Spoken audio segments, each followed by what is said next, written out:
When 17-year-old Rebecca Turner walked down the aisle to marry a man she'd never met, she thought she was saving her family from financial ruin. The mysterious stranger had offered to pay off her father's debts in exchange for her hand in marriage, but as she lifted her veil to kiss her new husband, she had no idea she was sealing her fate with the most wanted man in 3 states, or that his real identity would tear apart everything she held sacred. Before we jump back in, tell us where you're tuning in from, and if this story touches you, make sure you're subscribed because tomorrow I've saved something extra special for you. The letter arrived on a Tuesday morning in late September, carried by a dust-covered rider who wouldn't meet Reverend Joshua Turner's eyes when he handed over the sealed envelope. Rebecca watched from the kitchen window as her father's weathered hands trembled while breaking the wax seal. Watched his shoulders sag as he read the contents. Watched 20 years of ministry and sacrifice crumble in the span of a single page. Millbrook Valley had been their sanctuary for 8 years, a place where Reverend Turner had built something meaningful from nothing. The small church he'd constructed with his own hands stood at the heart of a community that trusted him with their deepest sorrows and greatest joys. Rebecca had grown up in the shadow of that steeple, had learned to play piano on the old upright her mother had somehow managed to ship west before consumption claimed her life. But sanctuaries, Rebecca was learning, were fragile things. "Papa?" she called softly, setting down the bread dough she'd been kneading. Flour dusted her dark blue dress, the same color as her mother's favorite hymnal. "What does the letter say?"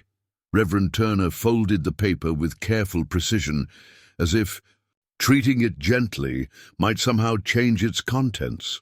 When he looked at his daughter, Rebecca saw something she'd never seen in her father's eyes before: defeat. "Mr. Garrison is calling in his loan," he said quietly. "All of it, by the end of the month." The words hit Rebecca like a physical blow. Bartholomew Garrison owned most of the businesses in Millbrook Valley, including the land their church sat. 2 years ago, when the summer drought had devastated crops and half the congregation couldn't afford to contribute to the collection plate, Garrison had offered Reverend Turner a loan to keep the church running. The terms had seemed reasonable at the time. Too reasonable, Rebecca now realized. "How much do we owe?" she asked, though she wasn't sure she wanted to know the answer. $800. Rebecca sank into the nearest chair. $800 might as well have been 8,000. Their entire congregation together couldn't raise that kind of money. Not with the harvest failures and the mine closure leaving so many families struggling just to put food on their tables. "There has to be something we can do," Rebecca said, her mind racing through possibilities. "We could sell the piano and the good china mother left." "That might get us $50 if we're lucky," her father interrupted gently. "Rebecca, my dear, I fear our time in Millbrook Valley is coming to an end." The thought of leaving felt like losing her mother all over again. Every corner of their small house held memories of Martha Turner's laughter, her songs, her gentle wisdom. The kitchen still smelled faintly of the lavender sachets she'd sewn. The garden still bloomed with flowers she'd planted with her own hands. Millbrook Valley wasn't just their home. It was the last place where her mother's presence still felt, real and tangible. "There must be another way," Rebecca insisted. "What if I found work in town? Mrs. Henderson needs help with her seamstress shop, and the Caldwell family has been looking for a governess." Her father shook his head sadly. "Even if you worked day and night for the next 5 years, it wouldn't be enough. Mr. Garrison has made it clear he won't extend the deadline." Rebecca stood abruptly, pacing to the window that overlooked Main Street. Millbrook Valley stretched out before her, a community she'd watched grow from a handful of buildings into a thriving town. She knew every family, every story, every struggle. These people depended on her father's guidance, his steady presence in times of crisis. What would happen to old Mrs. Patterson, who came to Papa every week to talk about her late husband? or to the Morrison boys who'd found purpose helping maintain the church grounds after their own father abandoned them. "Papa," she said slowly, an idea forming that both terrified and emboldened her, "what if there was a way to raise the money quickly?" Reverend Turner joined her at the window, placing a gentle hand on her shoulder. "Rebecca, I know you want to help, but some burdens are too heavy for young shoulders to bear." That evening, as her father retreated to his study to pray and wrestle with their impossible situation, Rebecca made a decision that would change everything. She pulled on her best dress, the green one with tiny pearl buttons that her mother had helped her sew for her 16th birthday, and walked the half-mile to Garrison's mansion on the hill overlooking the valley. The Garrison estate sat like a crown jewel above the humble buildings of Millbrook Valley, its white columns and manicured gardens a stark reminder of the wealth gap that divided their small community. Rebecca had only been inside once before, when she was 12, and had accompanied her father to discuss the church's annual Christmas charity drive. Bartholomew Garrison received her in his opulent parlor, a room that seemed designed to intimidate visitors with its imported rugs, crystal chandeliers, and oil paintings of stern-faced ancestors. He was a man in his early 50s, with silver hair that he kept meticulously groomed and eyes the color of winter storms. Everything about him spoke of control, of power carefully wielded and rarely questioned. "Miss Turner," he said, gesturing for her to sit in a chair that probably cost more than most families in town made in a year. "This is an unexpected pleasure, though I imagine your visit concerns the matter of your father's debt." Rebecca forced herself to sit straight, to meet his gaze without flinching. "Yes, sir, I've come to discuss terms." Garrison's eyebrows rose slightly. "Terms? My dear girl, the terms were set 2 years ago, $800, due in full by September 30th. There are no negotiations to be had." "What if there were another way to satisfy the debt?" Rebecca asked, her heart hammering so hard she was sure he could hear it. "What if someone else could provide what you're seeking?" For a long moment, Garrison studied her face with the intensity of a man appraising valuable merchandise. When he finally spoke, his voice carried a note of genuine curiosity. "And what, pray tell, did you have in mind?" Rebecca took a deep breath, knowing that her next words would either save her family or destroy any chance of a normal future. "Marriage, Mr. Garrison. I'm 17, old enough to wed, and I come from good stock. Surely that has value to the right man." The silence that followed stretched so long that Rebecca began to wonder if she'd made a terrible mistake. Then Garrison leaned back in his chair, a slow smile spreading across his face. "Would you sell yourself to save your father's church?" The crude way he phrased it made Rebecca's cheeks burn, but she held her ground. "I would enter into a marriage contract that would benefit both parties. The gentleman in question would gain a wife from a respectable family, someone who can manage a household and contribute to his standing in the community. In exchange, my father's debt would be forgiven." Garrison stood and walked to the window, hands clasped behind his back as he gazed down at the town below.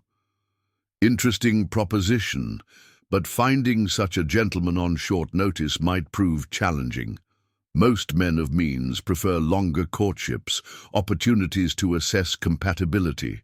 "Surely. You know someone," Rebecca pressed. "A business associate, perhaps, or someone from outside the valley looking to establish himself here." When Garrison turned back to face her, something had changed in his expression. The calculating look was still there, but now it was mixed with something that made Rebecca's skin crawl, a predatory satisfaction, as if she'd just walked into a trap he'd been setting for years. "As it happens," he said slowly, "I do know someone, a man of considerable means who's been looking for a suitable wife, someone refined, educated, from a good Christian family." His smile widened. Someone exactly like you, Miss Turner. Rebecca felt a chill run down her spine, but she pressed forward. Would he be willing to consider such an arrangement? I believe he would be very interested indeed. In fact, I'm certain I could arrange a meeting within the week.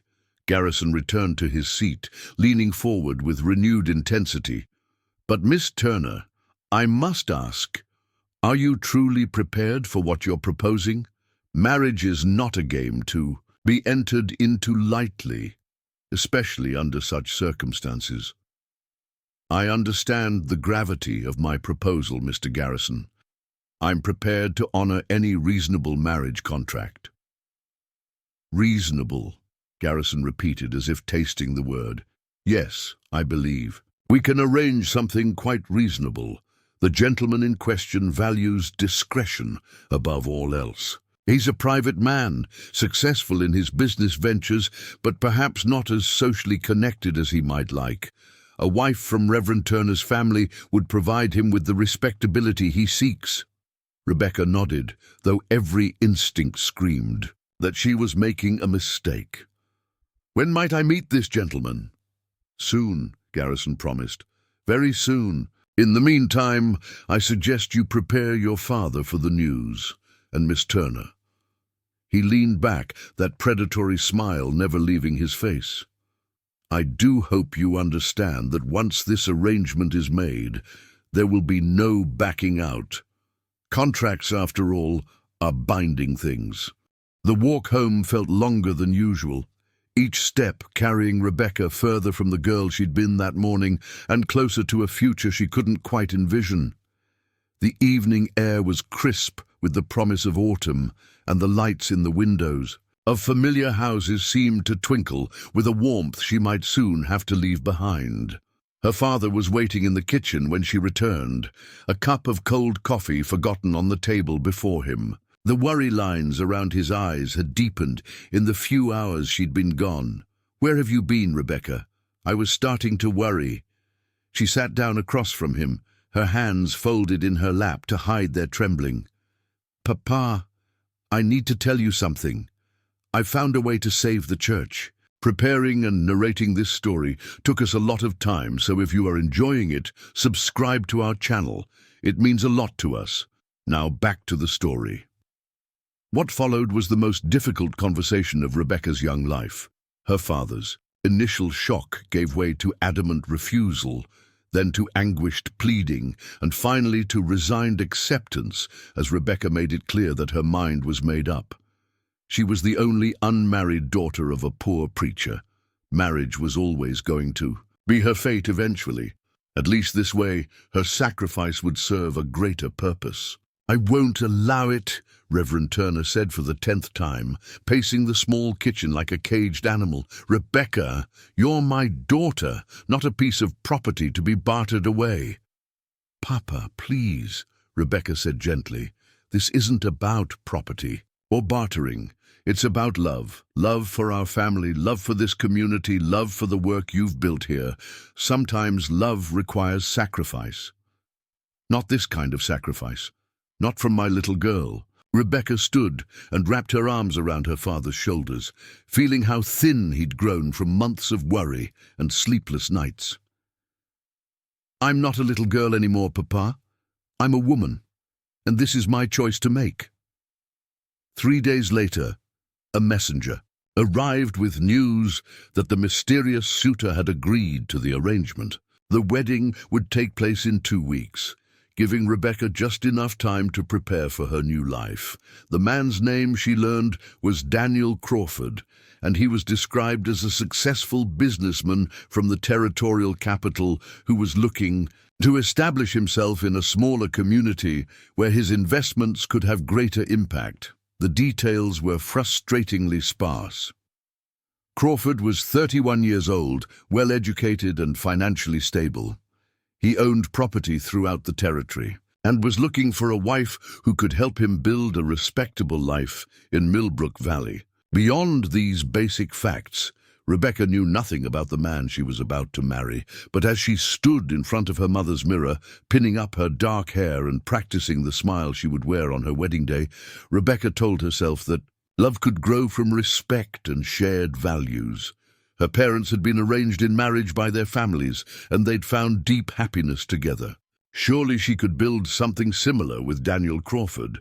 The wedding preparations consumed the next 2 weeks. Mrs. Henderson donated fabric for a wedding dress, while other ladies from the congregation contributed lace, buttons, and their sewing skills. The entire town seemed to rally around what they believed was a love match, too polite to ask too many questions about the speed of the courtship. Rebecca found herself caught between gratitude for their support and guilt for the deception.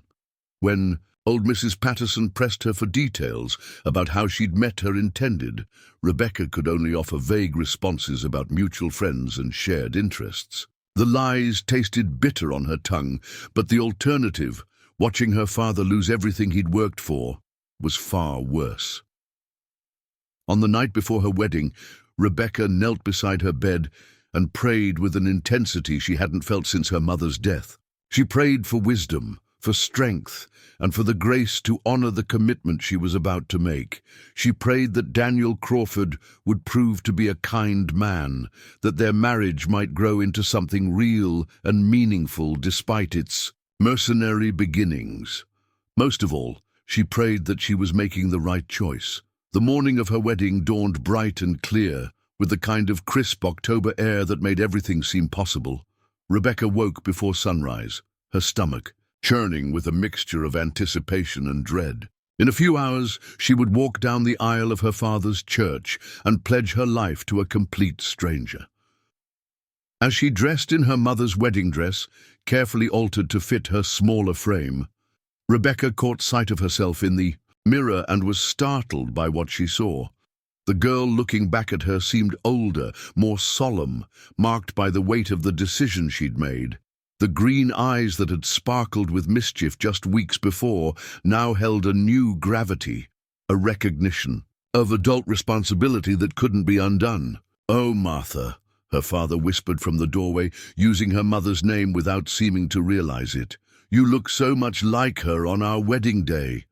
Rebecca turned to embrace him, feeling the tremor in his hands as he held her close.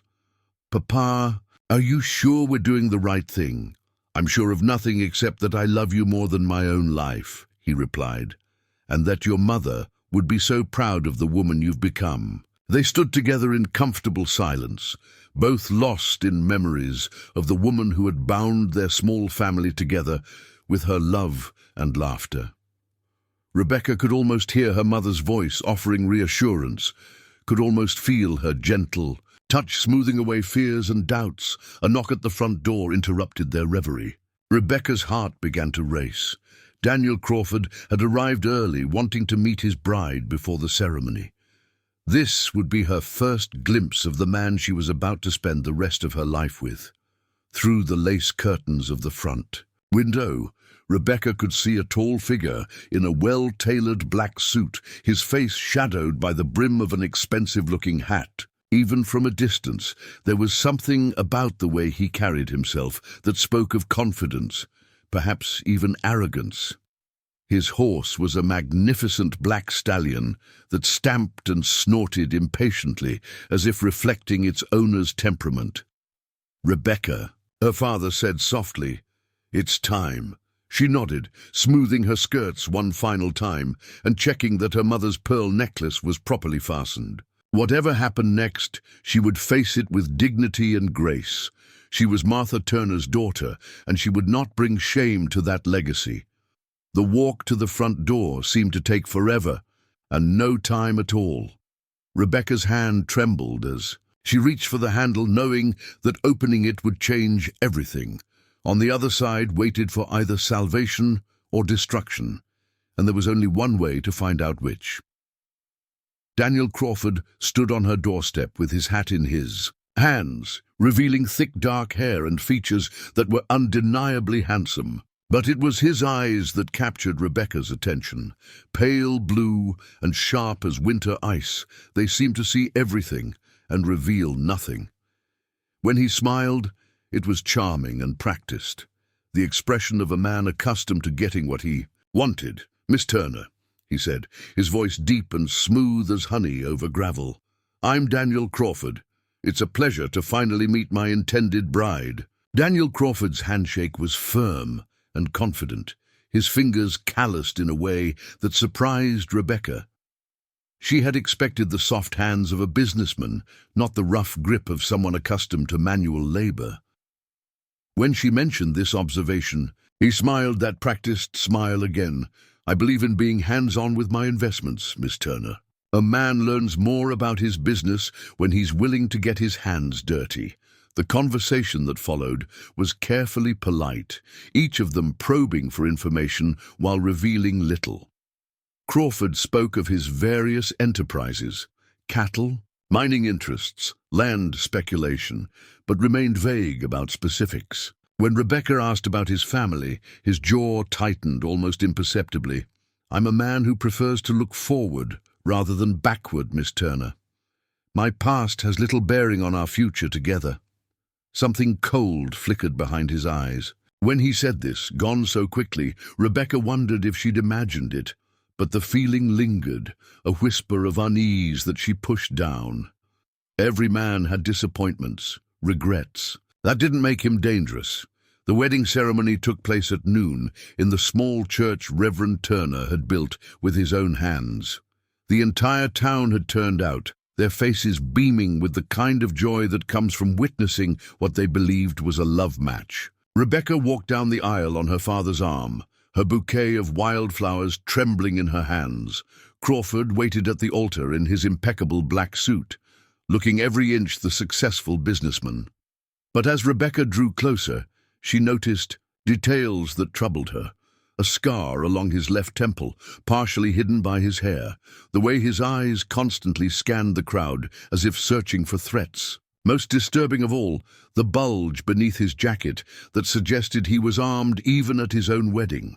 The vows were traditional, spoken in clear voices that carried to every corner of the small church. When Crawford slipped the gold band onto Rebecca's finger, his touch was gentle, but his eyes were distant, as if his mind was elsewhere entirely. When they kissed to seal their union, his lips were warm, but somehow cold, the kiss of a man going through motions rather than expressing love. The reception was held in the church hall, with Mrs. Patterson's famous apple cake and music provided by the church's small choir. Rebecca smiled and accepted congratulations, playing the part of the blushing bride, while Crawford charmed the townspeople with stories of his business successes and plans for investment in Millbrook Valley.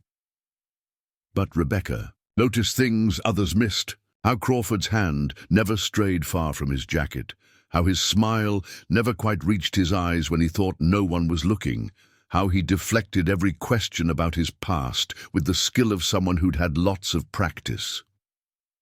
"Your husband seems like a fine man," Mrs. Henderson commented as they watched Crawford discussing cattle prices with some of the local ranchers. "Very knowledgeable about business matters." "Yes," Rebecca agreed, though something in her new husband's confident discourse about market prices and shipping routes struck her as odd. His knowledge seemed too broad, too detailed for someone who claimed to have learned it from investment rather than direct experience. As the afternoon wore on, Rebecca began to notice other peculiarities. Crawford knew too much about the layout of towns he claimed never to have visited. He spoke knowledgeably about railroad schedules and shipping routes with the familiarity of someone who'd used them extensively. Most telling of all, when young Tommy Morrison accidentally knocked over a glass, Crawford's hand moved to his weapon with lightning speed before he caught himself. The guests began to depart as evening approached, leaving the newlyweds to begin their life together. Crawford had taken rooms at the hotel for their wedding night, explaining that he wanted to give Rebecca time to pack her belongings before they traveled to his ranch outside town. "Where exactly is this ranch?" Rebecca asked as they walked through the empty streets of Millbrook Valley. The sun was setting, painting the buildings in shades of gold and crimson. "About 20 miles north, up in the foothills," Crawford replied. "Good grazing land, plenty of water. You'll like it there." Rebecca had lived in Millbrook Valley her entire life and knew every ranch, farm, and homestead within 50 miles. There was no established ranch in the northern foothills, just wild country that most folks avoided due to its proximity to outlaw hideouts and hostile territory. "I don't recall hearing about any ranches in that area," she said carefully. Crawford's step faltered almost imperceptibly. "It's a new operation. I've been developing it over the past year, bringing in cattle from Colorado. Most folks around here wouldn't know about it yet." The explanation sounded reasonable enough, but Rebecca's unease grew. Why would a successful businessman establish a ranch in such an isolated, dangerous location? And why had Garrison, who seemed to know everything about land deals in the territory, never mentioned this substantial new operation? Their wedding night was awkward and tense. Crawford was courteous but distant, treating Rebecca more like a business partner than a wife. He deflected her attempts at conversation, claiming fatigue from the day's events. When she asked about their departure time the next morning, he became evasive. "We'll leave when we're ready," he said curtly. "I have some business to conclude first." Rebecca lay awake long into the night, listening to her new husband's restless movement in the next room.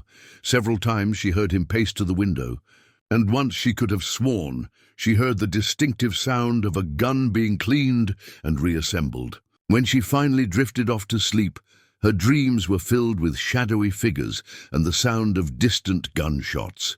She woke to find Crawford already dressed and preparing to leave. He was strapping on a gun belt with the practiced efficiency of someone who'd done it thousands of times, and Rebecca noticed he wore 2 pistols, not the single sidearm most men carried for protection. "Is all that weaponry really necessary?" she asked, trying to keep her voice light. Crawford paused in his preparations, fixing her with those cold blue eyes. "This is a dangerous country, Rebecca. A man needs to be prepared for trouble." "What kind of trouble are you expecting? The kind that finds men like me whether we're looking for it or not?" The cryptic response sent a chill down Rebecca's spine. Do men like him? What exactly did that mean? Their departure from Millbrook Valley was hurried and oddly secretive. Instead of the wagon Rebecca had expected for transporting her belongings, Crawford had brought only 2 horses and a pack mule. When she asked about her furniture and personal items, he told her they could send for them later. "We need to travel light and fast," he explained, but offered no reason why speed was necessary. As they rode north from town, Rebecca took what she feared might be her last look at the only home she'd ever known. The white steeple of her father's church caught the morning sunlight, and she could see people beginning their daily routines, shopkeepers opening their stores, children walking to school, farmers heading to their fields.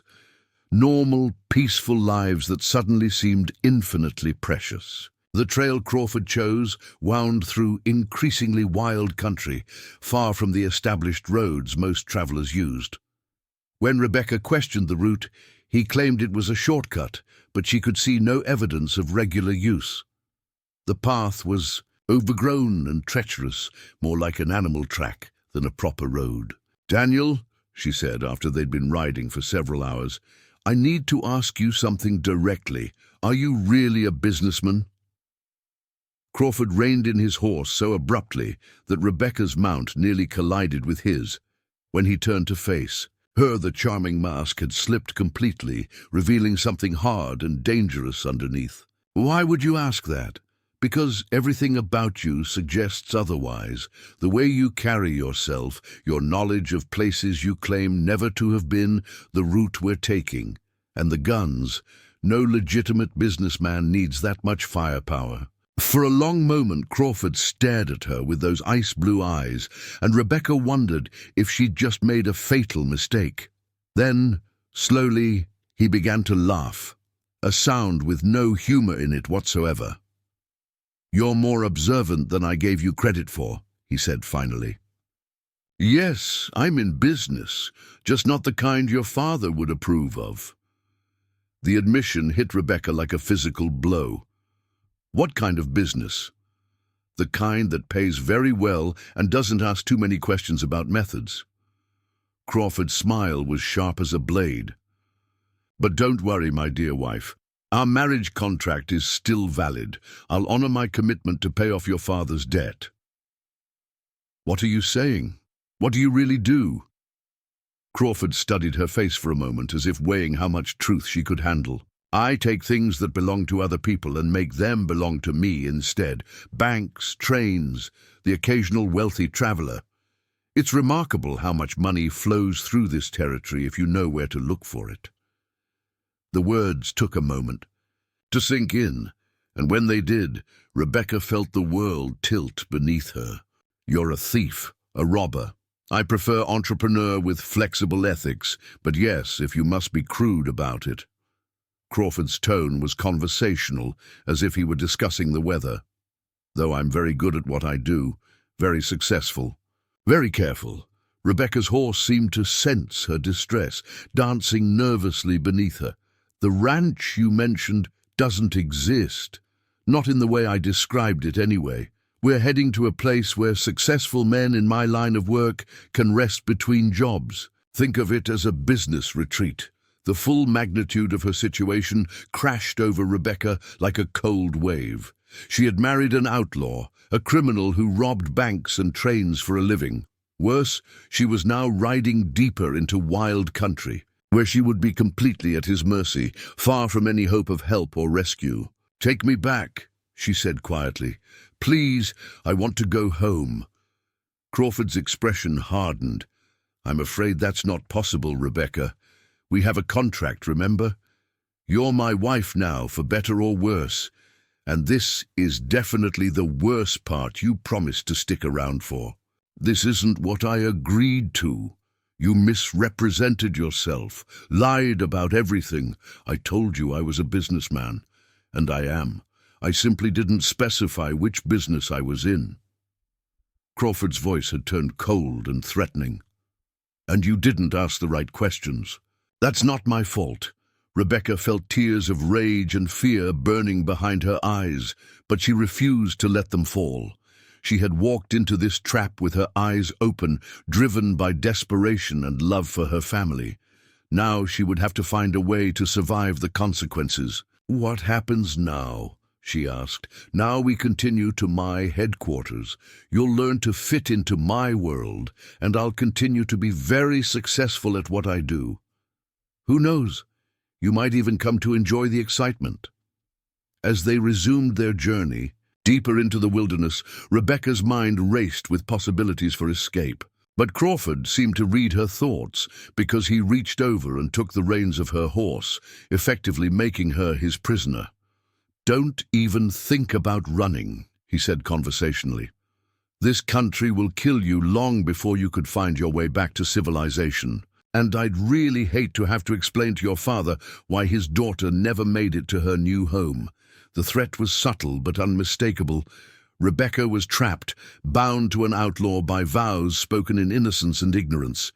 As the sun climbed higher, and the trail led them further from everything she'd ever known, she began to understand that her real wedding day nightmare was just beginning. The outlaw camp sat hidden in a box canyon 20 miles north of Millbrook Valley, invisible from any established trail and accessible only through a narrow passage between towering rock walls.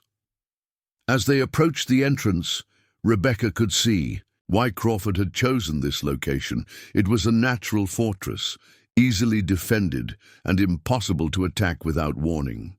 The passage itself was barely wide enough for two horses to ride abreast, with sheer cliff faces rising on either side. Crawford dismounted and led both horses through on foot, his hand never straying far from his weapon. The sound of their hoofbeats echoed off the stone walls, creating an eerie symphony that made Rebecca's skin crawl. "Welcome to Dead Man's Canyon," Crawford said as they emerged into the hidden valley. "Home sweet home." Rebecca's first glimpse of the camp shocked her into silence. This wasn't the rough collection of tents and lean-tos she'd expected, but a well-organized settlement that had clearly been in operation for years. Solid wooden buildings lined what served as a main street, including a saloon, a general store, and what appeared to be a livery stable. Smoke rose from a dozen chimneys, and she could see women hanging laundry on lines strung between the buildings. "How many people live here?" she asked, her voice barely above a whisper. "About 40 on any given day," Crawford replied, helping her dismount. "Though the population fluctuates depending on who's in town and who's out working." By working, Rebecca understood he meant robbing banks and trains. The casual way he spoke about it made her stomach turn. A small crowd had gathered to watch their arrival, and Rebecca found herself the subject of intense scrutiny. The men looked exactly like what they were, hard-faced outlaws with calloused ends and suspicious eyes. But it was the women who surprised her most. Instead of the painted saloon girls she'd expected, she saw faces that could have belonged to any frontier town. A middle-aged woman with graying hair and kind eyes, a young mother bouncing a baby on her hip, even an elderly lady knitting on a porch. "Ladies and gentlemen," Crawford announced with theatrical flair, "I'd like you to meet my wife, Rebecca Crawford."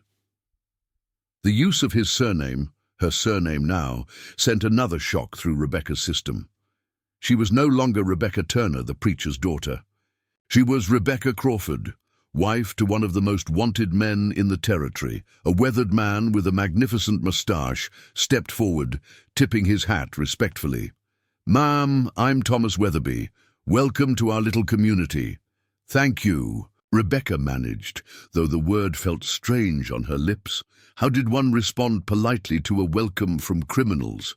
"Thomas here runs our general store," Crawford explained. "Used to be a legitimate businessman before a certain railroad company decided they needed his land more than he did." Weatherby's face darkened. "Burned out my family, killed my boy when he tried to stand up to them. Figured if the law wasn't going to protect honest folks, maybe it was time to stop being so honest." The story hit Rebecca like a physical blow. She'd expected to find a den of irredeemable villains, not people driven to crime by tragedy and injustice. It complicated her feelings about her situation in ways she wasn't prepared to handle. "Come on," Crawford said, placing a proprietary hand on her back. "Let me show you our home." He led her to the largest building in the camp, a 2-story structure that dominated the far end of the main street. The lower floor appeared to serve as Crawford's office and meeting space, while the upper floor had been converted into living quarters. The furnishings were surprisingly elegant: mahogany furniture, Turkish rugs, and oil paintings that Rebecca suspected had been acquired through less than legitimate means.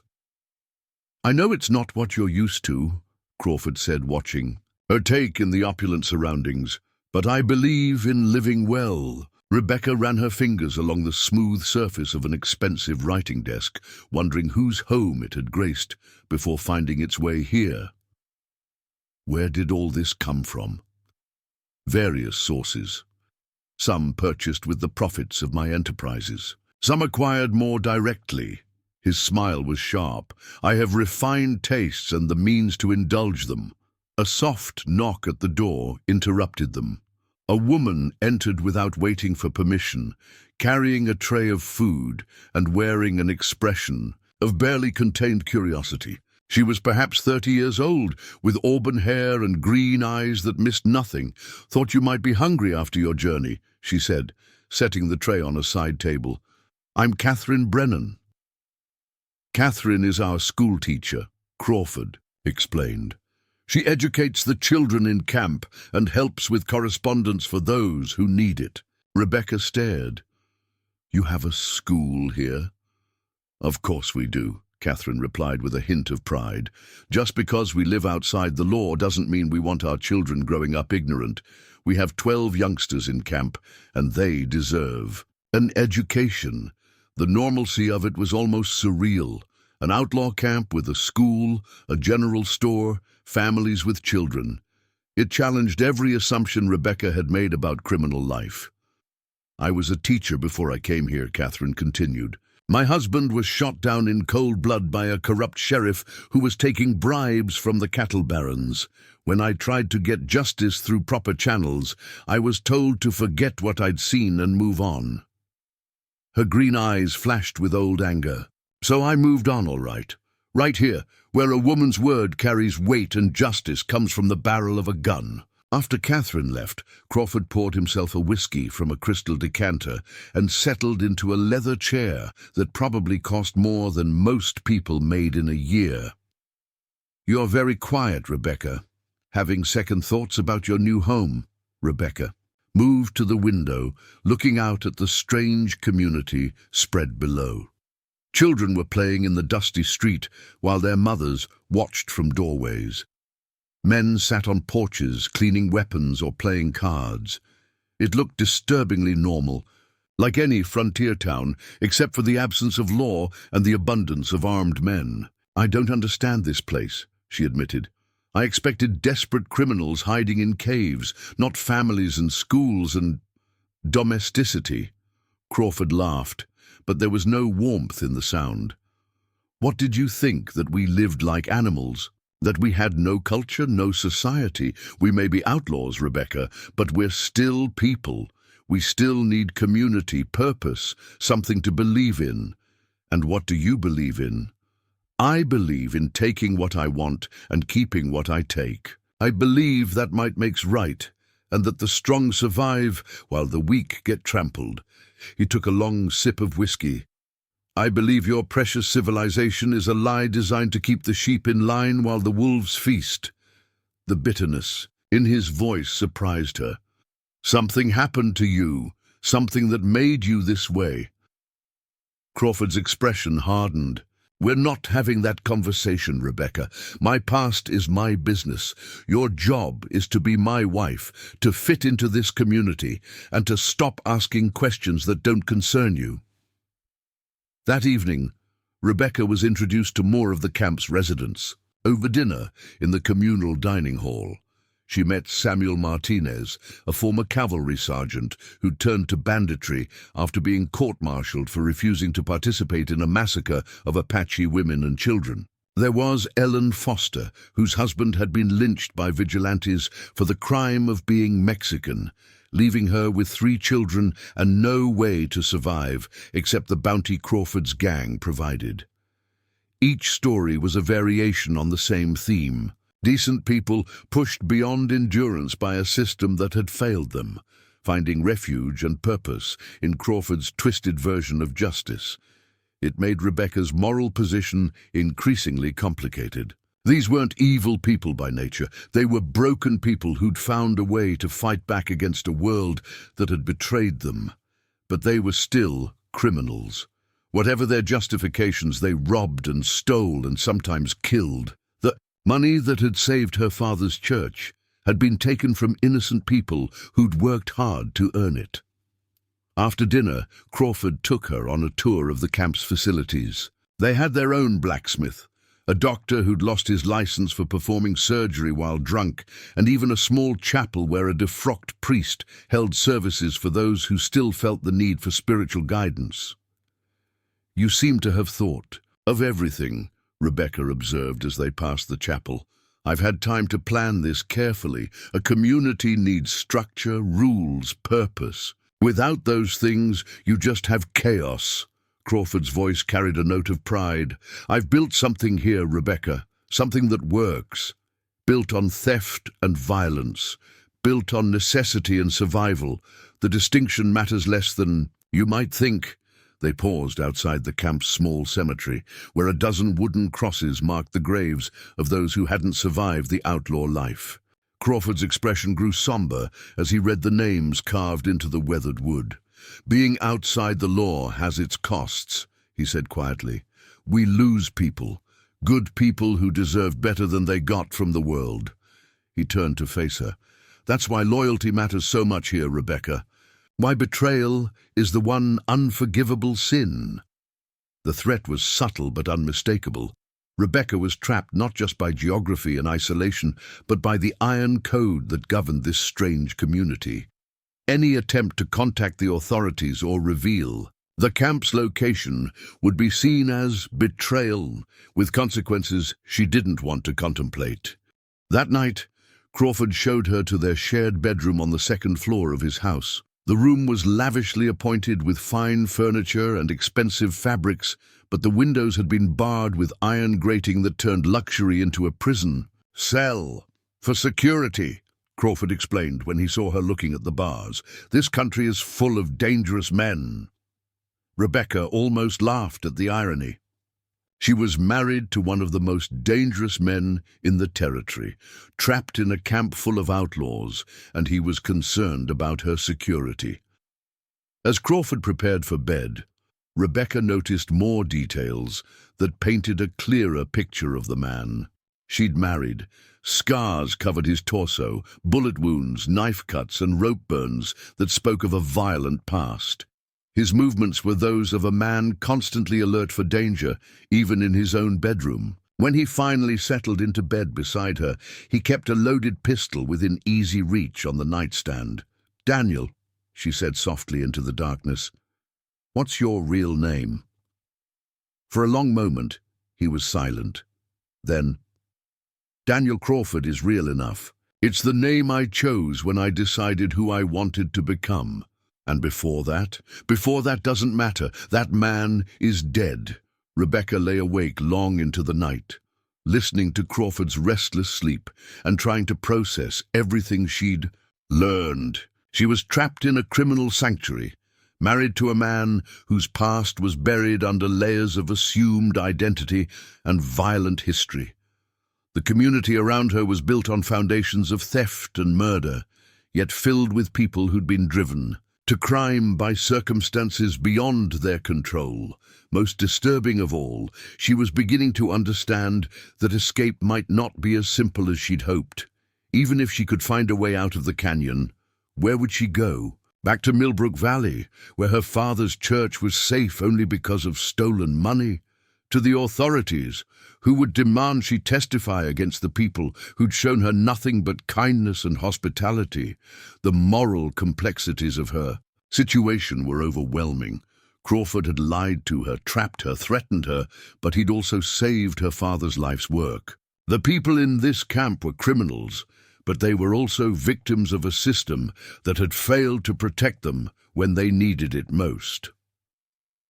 As dawn broke over the hidden canyon, painting the sky in shades of rose and gold, Rebecca made a decision that surprised even her. She would stay, at least for now, not because she had no choice, though her options were certainly limited, but because she needed to understand this place and these people before she could decide what kind of justice was truly required. She would learn to survive in this world of outlaws and outcasts. She would find a way to make herself useful, to earn the respect and trust of the community Crawford had built. And eventually, when she understood the full scope of what she was dealing with, she would decide whether to try to change it from within or find a way to bring it down from the outside.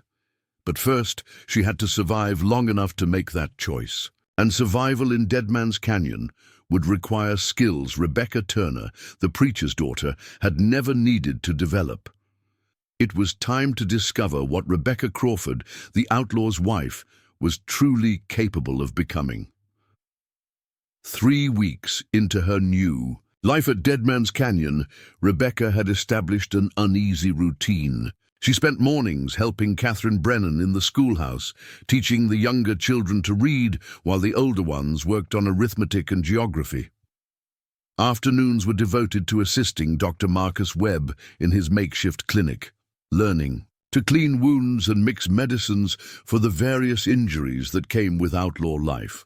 Crawford had initially objected to her working, insisting that his wife should maintain a certain status within the community. But Rebecca had pressed the issue, arguing that idle hands would only breed discontent and suspicion among the other camp residents. "These people need to see that I'm contributing," she had argued during one of their evening discussions.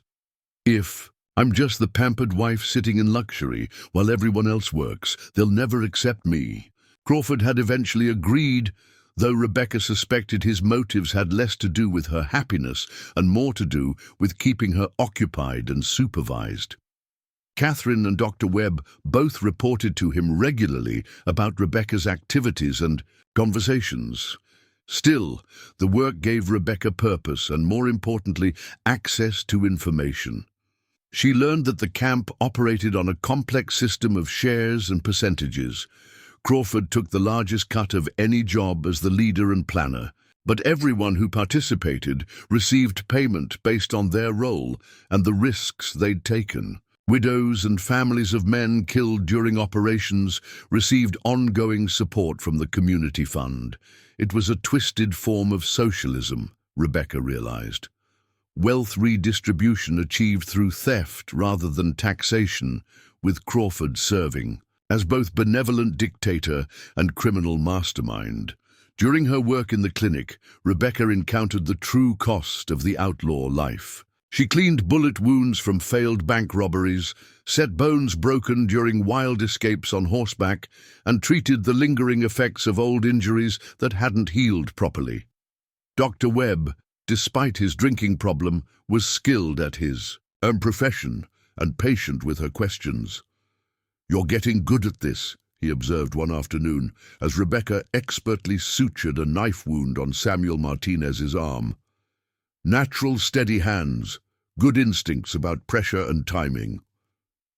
"My mother taught me basic medical skills," Rebecca replied, concentrating on keeping her stitches even. "She said a preacher's wife needed to know how to tend the sick and injured. Your mother sounds like a wise woman. What would she think of you using those skills here?" The question hit Rebecca harder than she'd expected. Would Martha Turner be proud of her daughter for helping wounded outlaws, or horrified that her medical knowledge was enabling criminals? The moral ambiguity was becoming a constant weight on Rebecca's conscience. "I think she'd say that healing the hurt is always the right thing to do, regardless of who they are or what they've done," Rebecca answered finally. Samuel Martinez, who'd been listening despite the pain of his injury, spoke up. "Your mother raised a good daughter, Mrs. Crawford. There's not many people who'd tend an old outlaw's wounds without asking too many questions about how he got them." Rebecca tied off the final suture and helped him sit up. "How did you get them, Samuel?" He laughed, a sound tinged with pain. "The poker game got a little heated in the saloon last night. Turns out the fellow I was playing with didn't appreciate my suggestion that he might not be dealing entirely honestly." "You started a knife fight over a card game?" "Hell no, ma'am. I started a knife fight over principle. There's a difference." It was conversations like this that made Rebecca's situation so complicated. Samuel Martinez was a thief and a killer, but he was also a man of honor who'd sacrificed his military career rather than participate in atrocities. He'd drawn a knife on a cheater not for money, but because dishonesty offended his sense of right and wrong. These people lived by a code that was completely alien to everything Rebecca had been taught, yet it had its own internal logic and moral structure. They stole from banks and railroads, but they also cared for each other's families and maintained their own rough justice. They were criminals who somehow managed to be more honorable than many of the so-called respectable citizens Rebecca had. Known in Millbrook Valley, one evening, Crawford returned from a week-long absence, looking pleased with himself and carrying a leather satchel that clinked with the sound of coins. He'd taken 6 men on what he called a business trip to intercept a mining company's payroll shipment. The operation had gone smoothly, with no injuries to his men and a substantial profit for the community. $2,300, he announced to the assembled camp during dinner. Clean job, no complications, nobody got hurt. The mood in the dining hall was celebratory. Wives hugged their returning husbands, children ran excitedly around the tables, and Dr. Webb broke out. A bottle of his finest whiskey to toast the successful venture. Rebecca watched it all with fascination and horror, seeing how completely normal this celebration of theft appeared to everyone involved. "You look troubled," Catherine observed. sitting down beside Rebecca with a cup of coffee. "It's just surreal," Rebecca admitted. "They're celebrating stealing money like it's a successful harvest or a good business deal. To them, it is a good business deal. That money will feed families, buy medicine for the sick, provide security for people who have nowhere else to turn." Catherine's voice was matter-of-fact. "The mining company will write it off as a loss and pass the cost on to their customers. Meanwhile, Ellen Foster's children will have warm clothes for winter, and Samuel Martinez can finally get his bad tooth pulled. But it's still stolen money, taken from people who worked for it. Taken from a company that pays its workers starvation wages while the owners live in mansions back east," Catherine corrected. "I'm not saying it's right, Rebecca. I'm just saying it's not as simple as right and wrong." Later that night, Crawford counted out Rebecca's share of the profits, $50, which he presented to her with a flourish. "Your portion of today's success," he said, placing the coins on their bedroom dresser. "Consider it a dividend on your investment in our marriage." Rebecca stared at the money, her stomach churning. "I didn't participate in the robbery. I don't deserve a share. You're my wife. My success is your success, whether you participated directly or not." Crawford began unbuttoning his shirt, revealing fresh bruises and scrapes from the operation. "Besides, you've been working hard to establish yourself here. The community appreciates your contributions to the school and the clinic. I won't take money from a robbery." Crawford paused in his undressing, fixing her with those cold blue eyes. "Rebecca, you need to understand something about your situation. You are the wife of an outlaw leader. You live in an outlaw camp. You eat food bought with stolen money, sleep in a bed purchased with the proceeds of train robberies, and wear clothes paid for by bank heists. You can't pick and choose which crimes you're willing to benefit from." The truth of his words hit Rebecca like a physical blow. He was right. She'd been living on stolen money since the day they'd arrived. Every meal, every comfort, every moment of safety had been purchased with the proceeds of criminal activity. "Then I'm as guilty as the rest of you," she said quietly. "No," Crawford replied, his voice surprisingly gentle. "You're surviving. There's a difference, though I understand why it might not feel like one." The next morning brought unexpected visitors to Deadman's Canyon. Rebecca was in the schoolhouse helping young Tommy Weatherby with his letters when the lookout signaled the approach of riders. The entire camp went on alert immediately, with women and children disappearing into buildings while armed men took defensive positions. Crawford burst into the schoolhouse, his face grim. "Rebecca, get the children to the safe room behind the clinic, now!" "What's happening?" "Company. The kind we don't invite to dinner." Rebecca quickly herded the 6 children in the schoolhouse toward the clinic, where Dr. Webb was already preparing the hidden chamber he used to conceal patients during emergencies. It was a small, windowless room carved directly into the canyon wall, invisible unless you knew exactly where to look. "How often does this happen?" Rebecca whispered, as they squeezed into the cramped space with the children. "More often than we'd like," Webb replied. "Could be bounty hunters, could be a rival gang, could be the law. Crawford's made a lot of enemies over the years." They waited in tense silence for what felt like hours, but was probably only 30 minutes. Rebecca held young Mary Foster on her lap, stroking the little girl's hair and whispering reassurances while her own heart pounded with fear. The children remained remarkably calm. Too calm, Rebecca realized. They'd done this before, probably, many times. When Crawford finally came to retrieve them, his expression was unreadable. False alarm, just a couple of drifters looking for work. But it's a good reminder that this place isn't as safe as it might seem. That evening, Rebecca confronted him about the incident. "Those children have been through this drill before. How many times has the camp been attacked?" "Attacked is a strong word. We've had encounters, rival gangs testing our defenses, bounty hunters getting too close, the occasional overzealous sheriff." Crawford poured himself a whiskey, his movements betraying the tension he was trying to hide. "It's the nature of our business, Rebecca. We make enemies. What happens if someone actually finds this place, if the law comes into force?" Crawford's smile was sharp and cold. "Then we fight, and if we can't win, we run. I've got escape routes.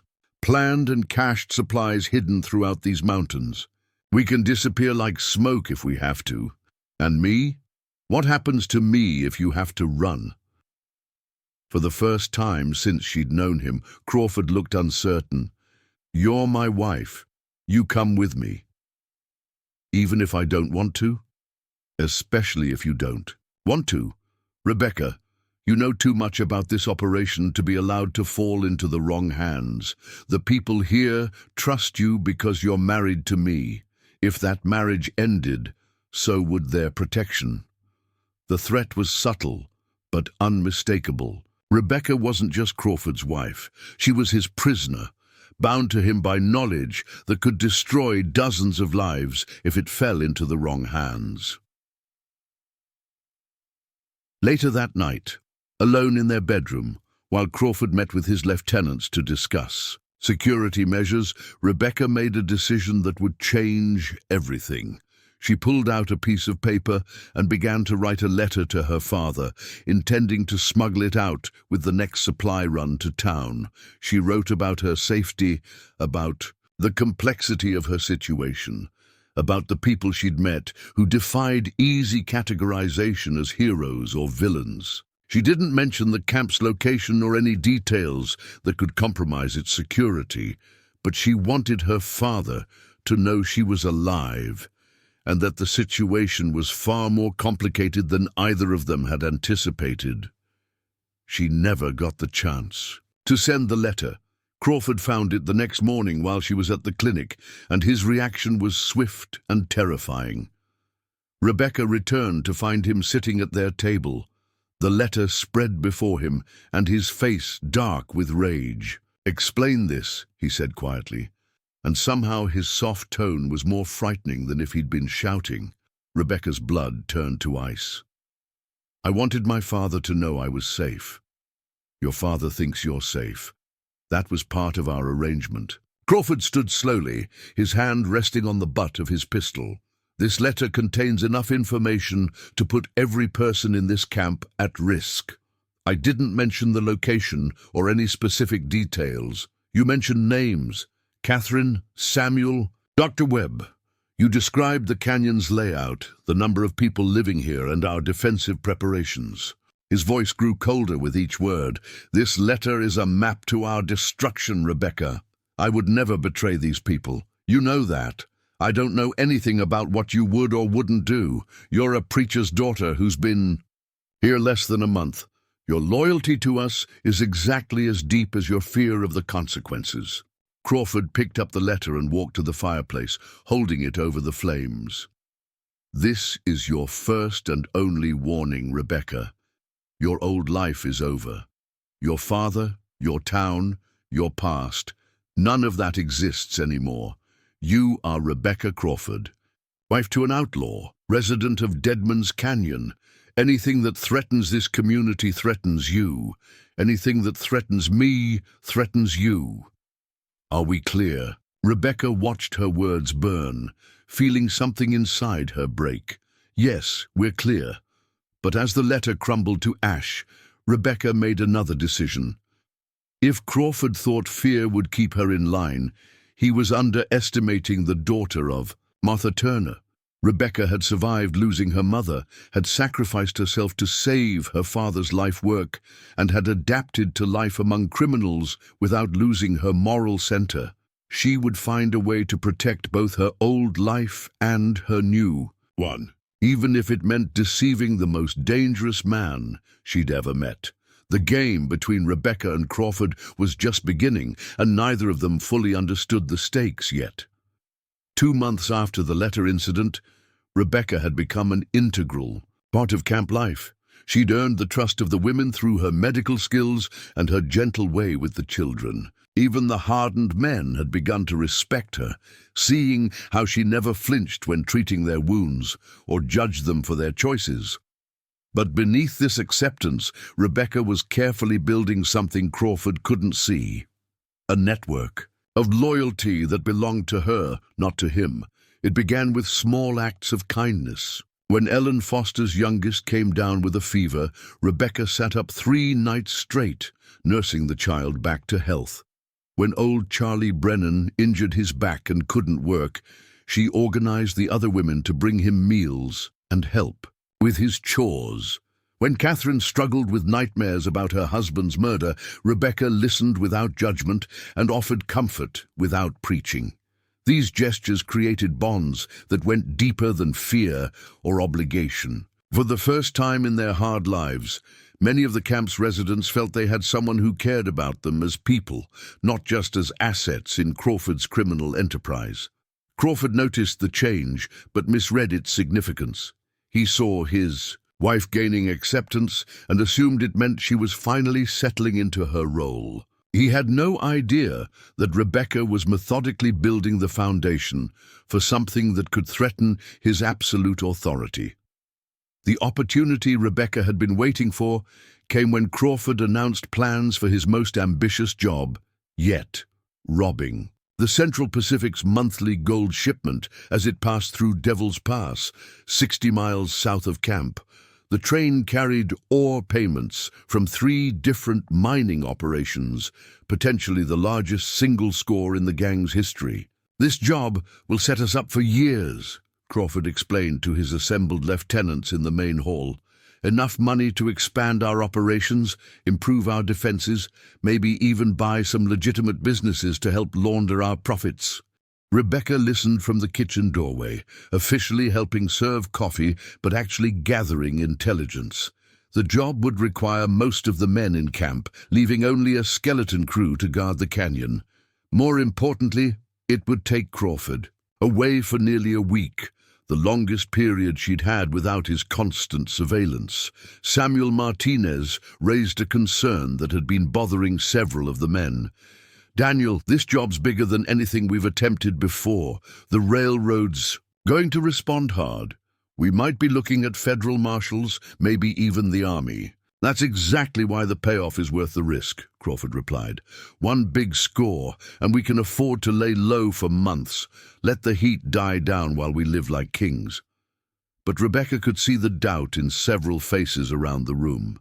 These men had survived by being cautious, taking smaller jobs with manageable risks. Crawford's ambition was pushing them into dangerous territory, and not everyone was comfortable with the escalation. After the meeting, Rebecca lingered to help clean up while the men discussed details in small groups. She overheard Thomas Weatherby expressing reservations to Dr. Webb about the wisdom of such a high-profile target. "Daniel's gotten us this far," Webb replied, but his voice lacked conviction. "I suppose we have to trust his judgment." "Trusting Daniel's judgment and following it blindly are 2 different things," Weatherby muttered. "Sometimes I wonder if he's forgotten that our safety is more important than his reputation." It was the first crack Rebecca had seen in Crawford's authority, and she filed the information away for future use. 3 days before the planned robbery, Rebecca made her move. She approached Catherine Brennan during the evening meal with a proposal that would change everything. "Catherine, I need to ask you something in private," Rebecca said quietly. "It's important." They walked to the small chapel at the edge of camp, where the defrocked priest, Father Miguel, held his irregular services. The building was empty at this hour, with only candles providing light and shadows dancing on the rough wooden walls. "What's on your mind?" Catherine asked, settling onto one of the handmade pews. Rebecca took a deep breath, knowing that what she was about to say would either earn her a powerful ally or sign her death warrant. "I know who Daniel Crawford really is." Catherine's expression didn't change, but Rebecca caught the slight stiffening of her shoulders. "He's your husband, the leader of this camp. What else is there to know?" "His real name is Marcus Dalton. He's wanted for more than just bank robbery and train theft," Rebecca's voice was steady, despite her racing heart. 3 years ago, he murdered a federal judge in Colorado Territory, Judge William Hartwell, who was investigating corruption in the territorial government. The silence that followed was deafening. Catherine stared at Rebecca for a long moment, her green eyes unreadable in the candlelight. "How do you know this?" she asked finally. "I've been piecing it together for weeks. Little things. The way he reacted when someone mentioned Colorado, a scar on his wrist that matches the description in a wanted poster I saw years ago. His knowledge of legal procedures that goes beyond what a simple outlaw would need." Rebecca leaned forward. But what clinched it was something Dr. Webb said about surgical scars on Daniel's back. Judge Hartwell shot his attacker before he died. The bullet had to be removed by a doctor in a hurry, leaving distinctive scarring. Catherine was quiet for so long that Rebecca began to wonder if she'd made a terrible mistake. Then the older woman spoke, her voice barely above a whisper. "Judge Hartwell was investigating the murder of my husband." Rebecca's blood went cold. "What? My husband wasn't killed by a corrupt sheriff, Rebecca. He was killed by men working for territorial officials who were stealing federal land grants meant for homesteaders. Judge Hartwell was the only honest man in the territorial government, the only one trying to bring them to justice." Catherine's hands were trembling. "When someone murdered the judge, the investigation died with him. The men who killed my husband were never prosecuted." The revelation hit Rebecca like a physical blow. Crawford, Marcus Dalton, hadn't just murdered a federal judge. He'd killed the one man who might have brought justice for Catherine's husband, for dozens of other victims of territorial corruption. "He's been living here for 3 years, Catherine continued, her voice growing stronger. "Accepting our loyalty, our trust, our service. And all this time, he's the man who destroyed any chance of justice for the people who made him rich." "Catherine, I'm sorry. I had no idea." "Of course you didn't. None of us did. Marcus Dalton is supposed to be dead, killed in a shootout with federal marshals 6 months after Hartwell's murder." Catherine stood abruptly, beginning to pace the small chapel. "Clever bastard. He faked his own death and built a new identity as Daniel Crawford, the principled outlaw fighting against corporate greed." Rebecca felt sick as the implications sank in. The stories he tells about being driven to crime by injustice, lies, all of it. Marcus Dalton was a hired killer who worked for the worst kind of corruption. He didn't turn to crime because the system failed him. He turned to crime because the system paid him well to commit murder. They sat in stunned silence as the full scope of Crawford's deception became clear. He'd built his entire reputation, his authority over the camp, his image as a Robin Hood figure on a foundation of lies. The people who followed him believed they were serving a man who understood their pain because he'd suffered similar injustices. In reality, they were serving the kind of man who'd created their pain in the first place. "What do we do?" Rebecca asked finally. Catherine's green eyes were hard as flint in the candlelight. "We expose him. We tell the others who he really is, and let them decide whether they want to follow a man who's been lying to them for 3 years. He'll kill us if he finds out we know. He'll kill us anyway if we let him continue. Rebecca, this man has built his power on our trust and our desperation. Once the others learn the truth, that power evaporates. But if we wait too long, if he suspects what we know..." Catherine didn't need to finish the thought. "We can't tell everyone at once," Rebecca said, her mind racing through possibilities. "Too much risk of someone loyal to him finding out. We need to tell key people individually, build support before we make any public accusations. Samuel Martinez would be a good place to start. He's got a strong sense of honor, and he's never been completely comfortable with Daniel's authority. If we can convince him..." "Wait." Rebecca held up a hand, a terrible thought occurring to her. "Catherine, what if some of the others already know? What if they're here because they worked with Marcus Dalton before, not because they believe in Daniel Crawford's principles?" It was a chilling possibility. How many of the camp's residents were genuine victims seeking justice, and how many were simply criminals attracted to a successful operation? How deep did Crawford's deception go, and who could they really trust?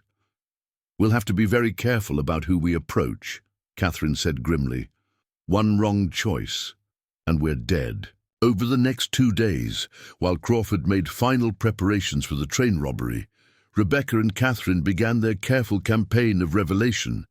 They started with Dr. Webb, approaching him in his clinic while he was alone organizing medical supplies.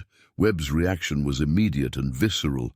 "Marcus Dalton, are you certain?" When they showed him the evidence they'd compiled, physical descriptions, timing of events, details that only someone who'd lived with Crawford could know, his face went pale. "My God," he whispered. Judge Hartwell was trying to help establish proper medical facilities in the territorial settlements. He'd promised funding for a clinic in Centerville, where I was practicing before everything went wrong. Webb's hands shook as he set down the bottle he'd been holding. "The night Hartwell was murdered, 3 men came to my clinic demanding I treat a gunshot wound. They said if I told anyone about it, they'd burn down the clinic with me inside." "You treated Marcus Dalton's wound," Rebecca said, understanding flooding through her. "I removed a bullet from his back and kept my mouth shut like a coward. I told myself I was protecting my patients, my livelihood, but really, I was just scared." Webb's voice was filled with self-loathing. 6 months later, the territorial officials decided they didn't want a clinic in Centerville after all.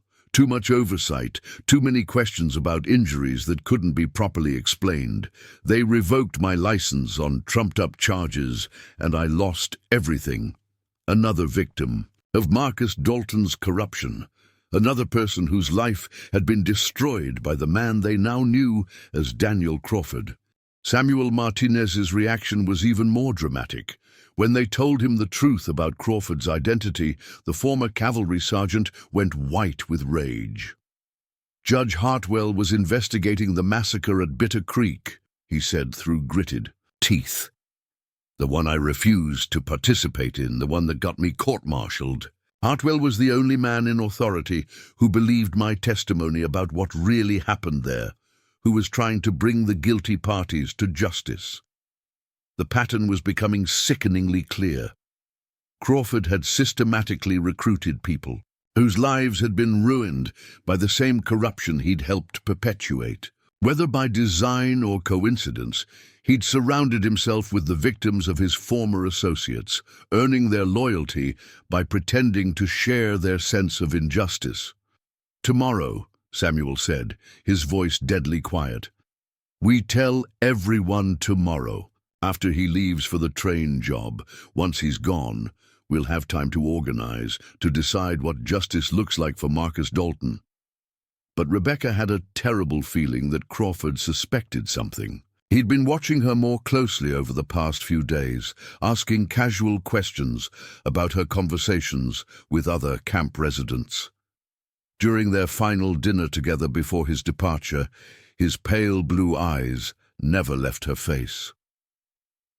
"You've been very social lately," he observed, cutting his steak with deliberate precision. "Spending lots of time with Catherine and the doctor." "They're my friends," Rebecca replied carefully. "I enjoy their company." Friends can be dangerous things in a place like this. Loyalties get confused. People start sharing information that I should stay private. His smile was as sharp as his knife. "I'd hate for my wife to accidentally say something that could put our community at risk." "Of course not.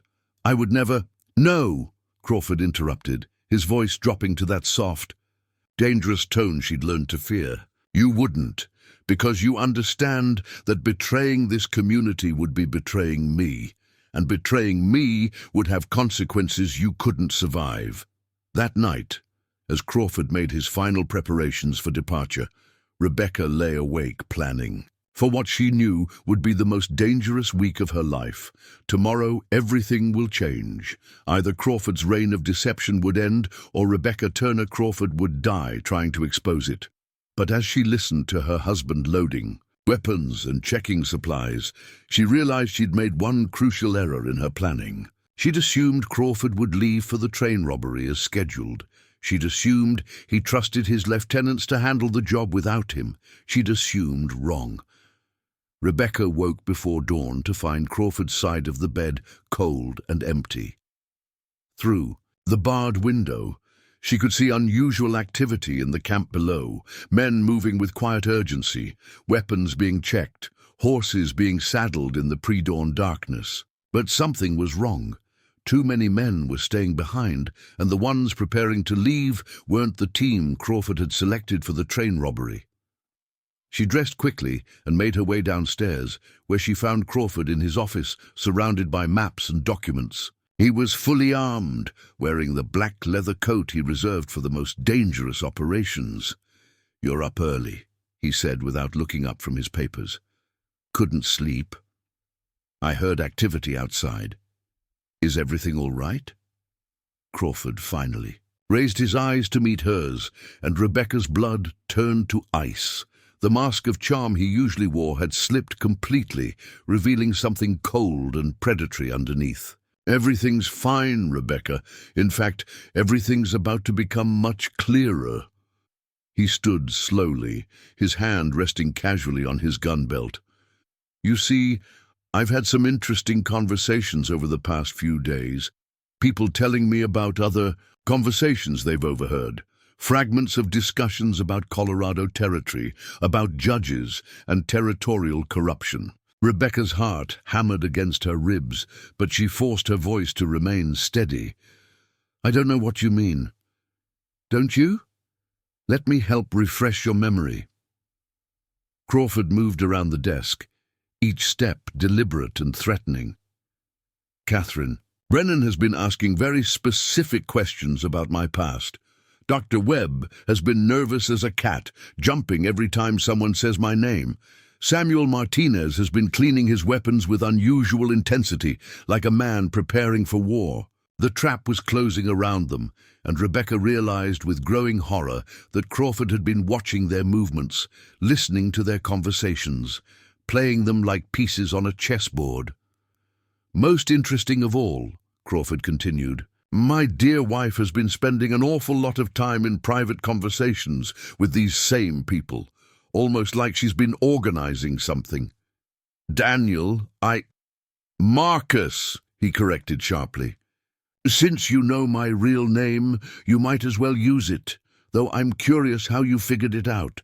The scars, the timeline, or did someone else fill in the pieces for you?" There was no point in denying it now. Rebecca lifted her chin, drawing on reserves of courage she'd inherited from her mother. Judge Hartwell was a good man, trying to bring justice to people who deserved it. "You murdered him for money." Crawford's laugh was genuinely amused. "Is that what you think this is about? Justice for some dead judge? Rebecca, you've been living among outlaws for months, and you still don't understand how the world really works. I understand that you've been lying to everyone here. These people trust you because they think you're like them, a victim of corruption, fighting back against an unjust system. But you're not a victim, you're the corruption."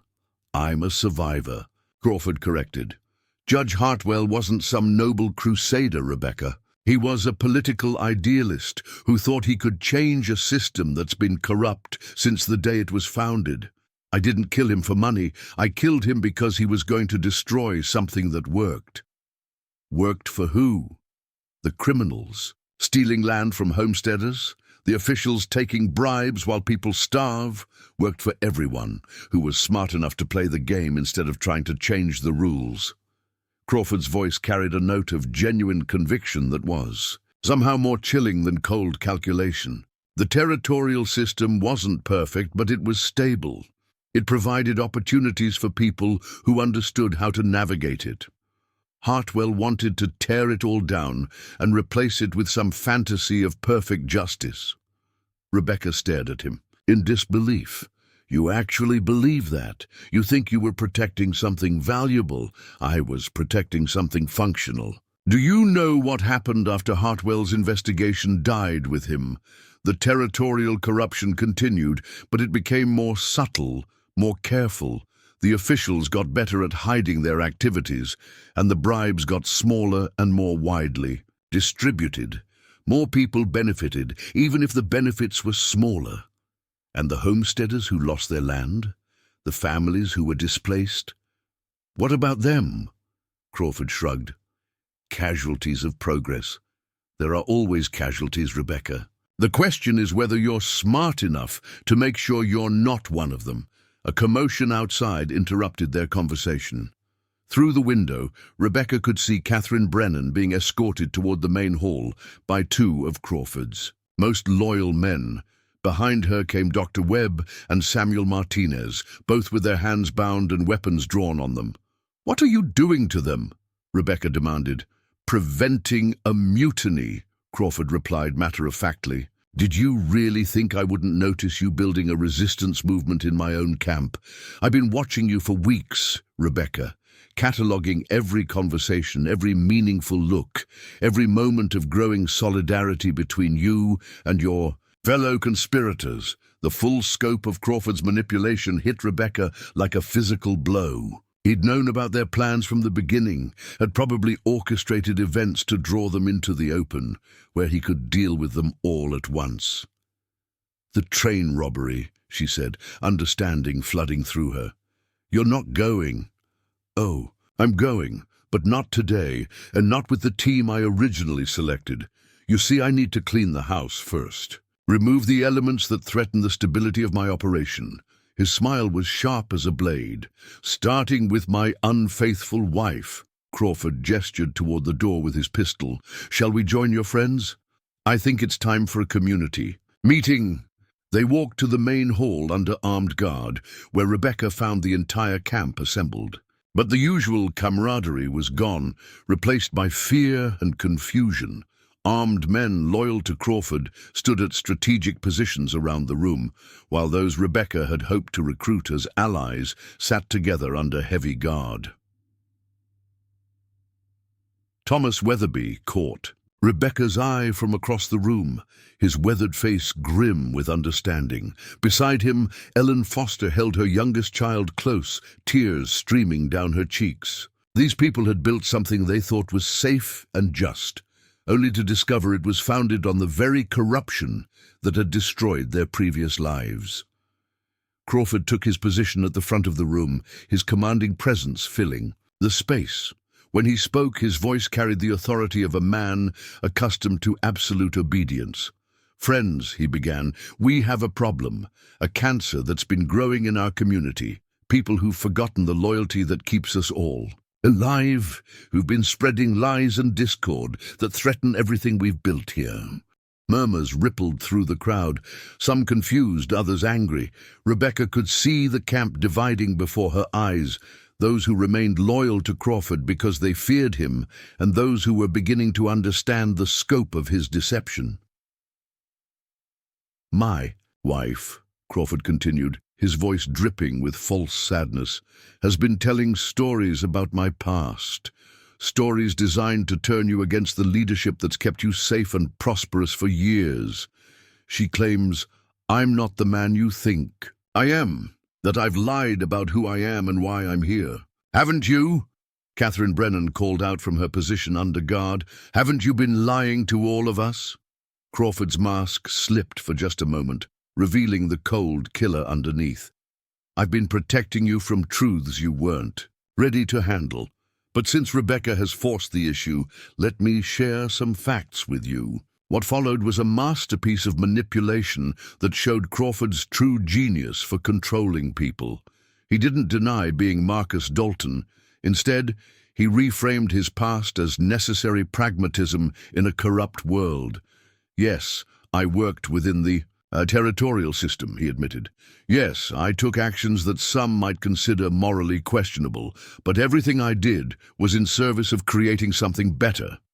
The corruption you all suffered from, I learned how it worked from the inside.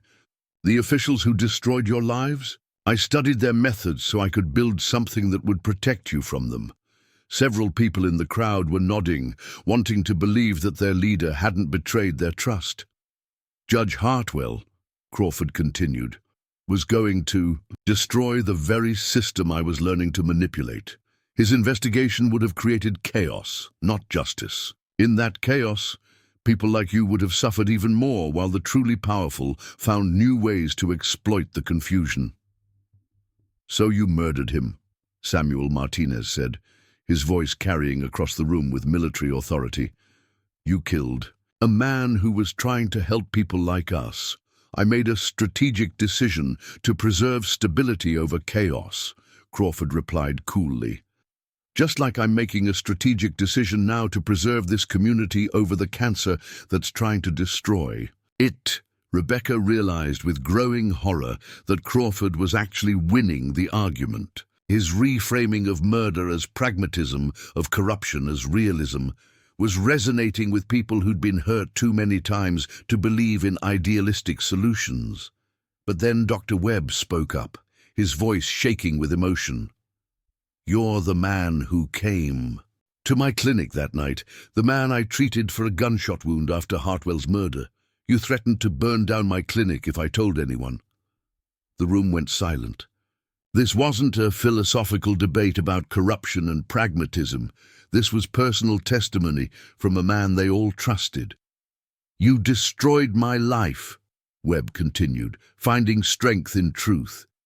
You had my medical license revoked, had me driven out of my practice, forced me to become a drunk and an outlaw, and then you recruited me to work for you, knowing I had nowhere else to go. The tide was turning. Rebecca could see it in the faces around the room as people began to understand the full scope of Crawford's manipulation. He hadn't just lied about his past. He'd systematically recruited his own victims, earning their loyalty by pretending to share their suffering while hiding his role in creating it. How many of us are here because of you? Catherine asked, her voice carrying to every corner of the room. How many of our tragedies can be traced back to Marcus Dalton and the corruption he served? Crawford's composure finally cracked. Enough, he snarled, drawing his pistol in one smooth motion. I've listened to enough ungrateful whining from people who'd be dead in a ditch without my protection. The weapon was pointed directly at Rebecca's heart. You want to know the truth? Fine. Yes, I'm Marcus Dalton. Yes, I killed Judge Hartwell and a dozen other idealistic fools who thought they could change the world with good intentions and legal papers. Yes, I helped destroy your pathetic little lives because you were too weak and naive to protect yourselves. His voice rose with each admission, years of hidden contempt spilling out like poison. But I also gave you something you never could have built on your own: power, safety, prosperity, purpose.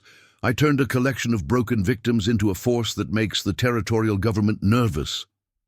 You turned us into criminals, Ellen, Foster said quietly, her voice somehow carrying more weight than Crawford's shouting. I turned you into survivors, Crawford shot back, which is more than you were when I found you. The standoff stretched across the room like a taut wire. Crawford stood with his gun trained on Rebecca, while his loyal men kept weapons pointed at the crowd. But Rebecca could see doubt creeping into even their faces as the full scope of their leader's deception became clear. Then Thomas Weatherby did something that changed everything. The old storekeeper, who'd lost his son to railroad violence, who'd followed Crawford out of desperation and grief, slowly stood up from his seat. Marcus, he said quietly, I think it's time for you to leave.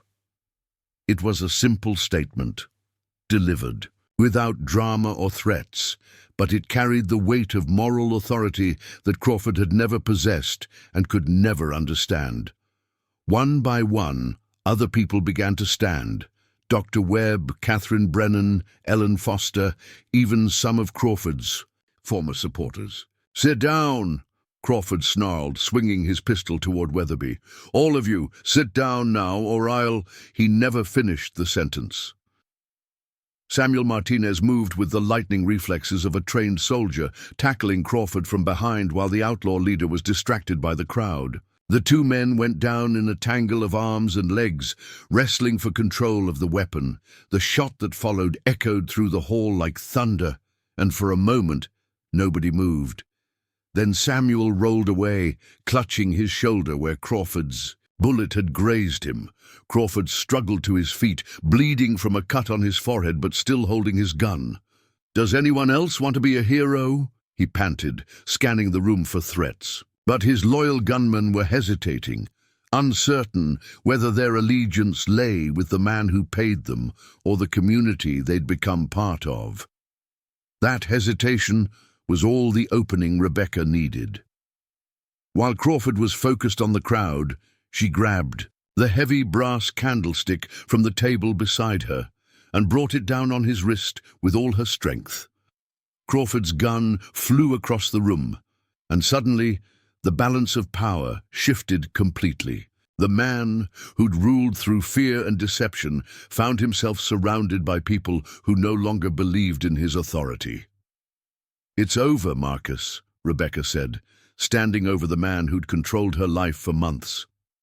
"Your lies, your manipulation, your twisted version of justice, it's all over." Crawford looked up at her with those cold blue eyes, and for the first time since she'd known him, Rebecca saw something that might have been respect. "You think you've won," he said quietly. "But what happens now? You'll turn me over to the territorial authorities. The same corrupt system that created all of your problems in the first place. They'll give me a quick trial and a slow hanging, and then they'll come for all of you." "Maybe," Rebecca replied, "but that's a risk we'll have to take, because living under your version of justice isn't really living at all." Crawford's words hung in the air like a curse, reminding everyone of the impossible position they now found themselves in. Rebecca could see the uncertainty creeping back into faces that had moments before shown righteous anger. The reality of their situation was settling in. They were outlaws confronting their leader with nowhere to run and no legitimate authority to turn to. Thomas Weatherby was the first to break the silence, his voice heavy with the weight of years. "Marcus, you're right about one thing. We are all criminals now. Every person in this room has blood on their hands, money in their pockets that came from robbery and theft." He gestured around the hall. "But that doesn't mean we have to keep being the kind of criminals you made us into." "What's that supposed to mean?" Crawford demanded, struggling to his feet while clutching his injured wrist. "It means maybe it's time we stopped taking from people who work for their money and started taking from people who steal it," Catherine Brennan said, stepping forward despite the armed guards who still weren't sure whose orders to follow. "The territorial officials you used to work for, the railroad barons who displaced our families, the mining companies that poison our water, they're the real thieves."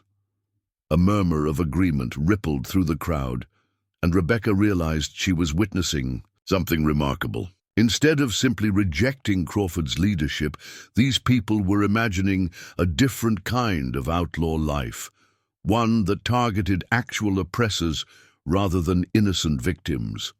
"You're talking about revolution," Dr. Webb observed, his voice gaining strength as he worked through the implications, taking on the entire territorial power structure. "I'm talking about justice," Samuel Martinez corrected, still holding his wounded shoulder, but standing straight with military bearing. "Real justice, not the twisted version Marcus has been selling us," Crawford laughed bitterly. "Justice? You think you can wage war against the territorial government and win? You think they'll just roll over and let a bunch of broken-down outlaws reshape the system?"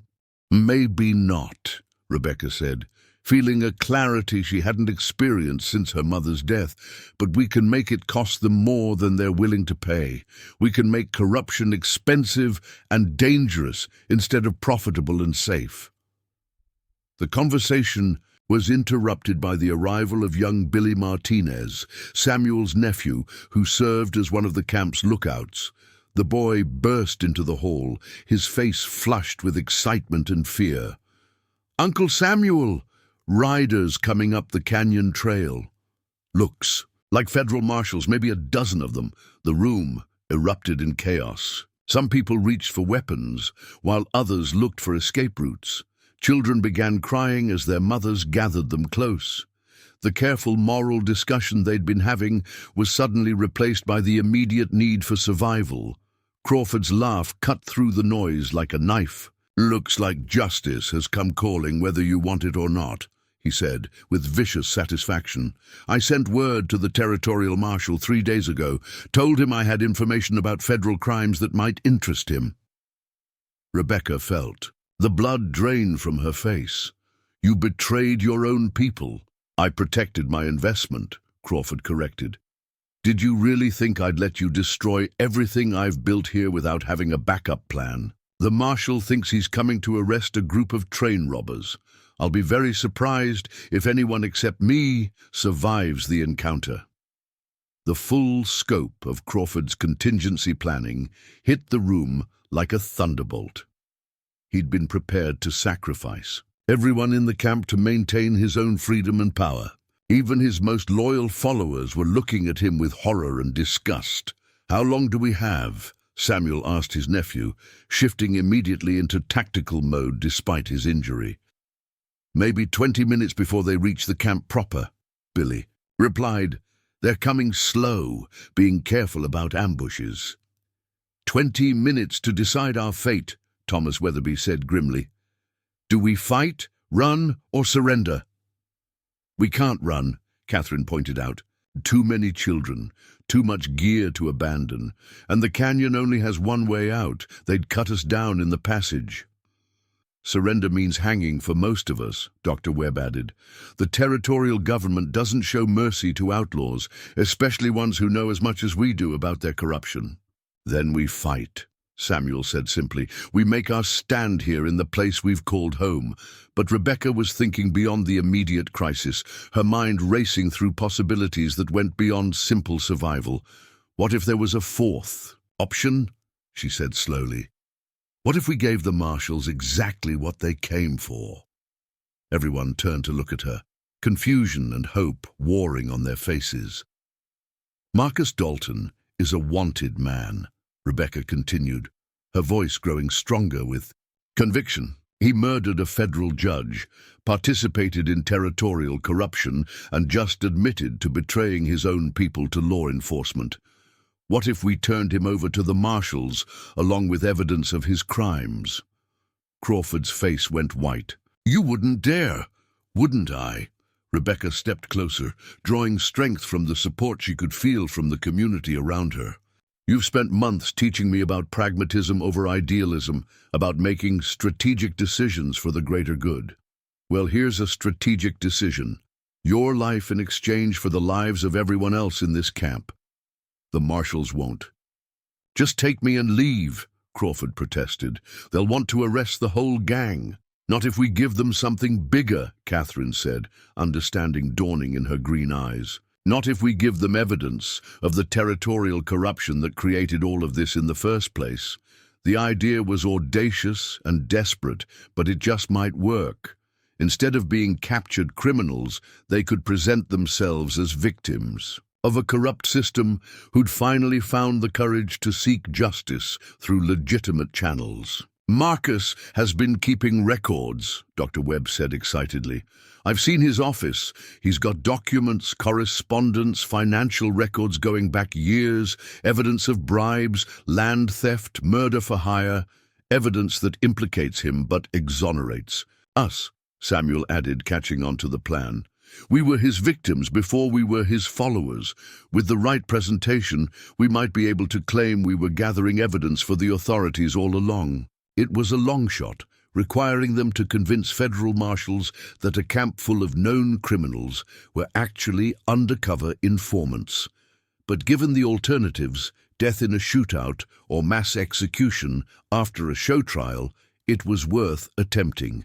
"There's just one problem," Thomas Weatherby pointed out. "What about the money, the stolen goods, the evidence of our actual crimes?" Rebecca had been thinking about that too. "We bury it, all of it, hide the evidence of our criminal activity and present. ourselves as an information-gathering operation that got in too deep. And if they don't believe us, Ellen Foster asked, holding her youngest child close. Then we fight, Samuel said grimly, but at least we'll have tried a different path. The next 15 minutes were a whirlwind of activity. While some of the men took defensive positions around the camp, others worked frantically to hide evidence of their criminal activities. Money was buried, stolen goods were concealed, and weapons were distributed to those who knew how to use them. Crawford watched, it all with bitter amusement, his hands now bound and his loyal followers having completely abandoned him. "You're all fools if you think this will work," he said, as Rebecca supervised the collection of his personal documents. "The territorial marshal isn't some naive idealist. He'll see through your little charade in minutes." "Maybe," Rebecca admitted, stuffing papers into a leather satchel. "But at least we'll be fighting for something we believe in instead of something we're ashamed of." When the marshals finally rode into Dead Man's Canyon, they found a scene unlike anything they'd expected.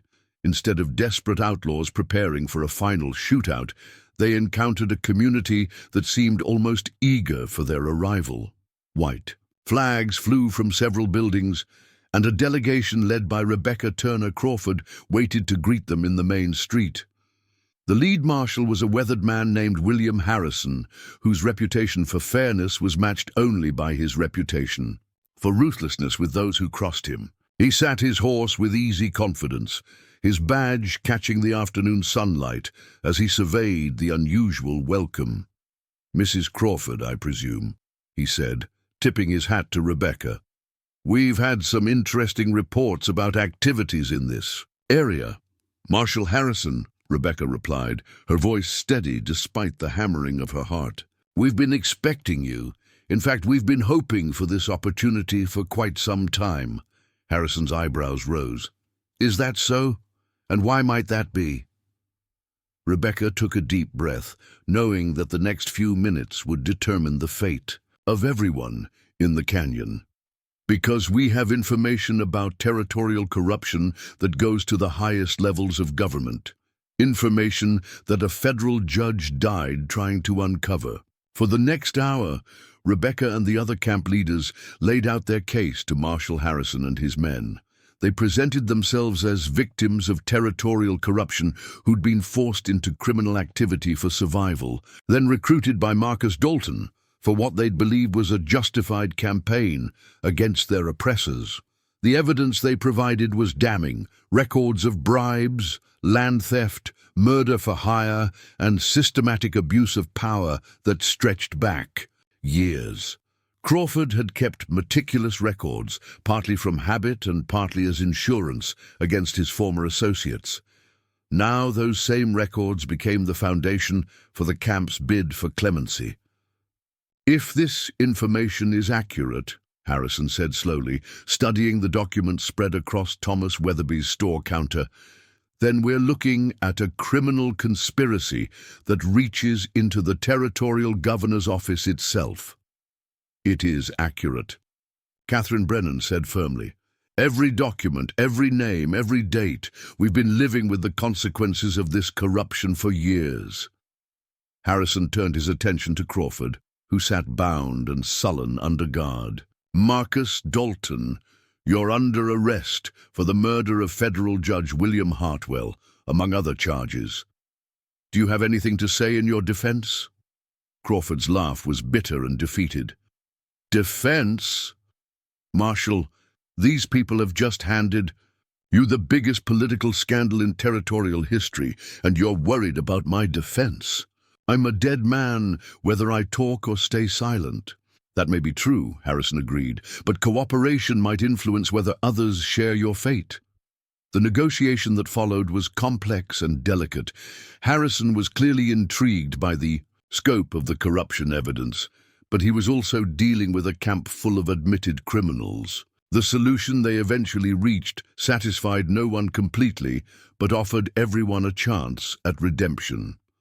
The federal government would accept the camp's evidence and testimony about territorial corruption in exchange for clemency for most of the residents. Those who'd committed violent crimes would face reduced sentences, while others would be required to serve as witnesses in the upcoming corruption trials.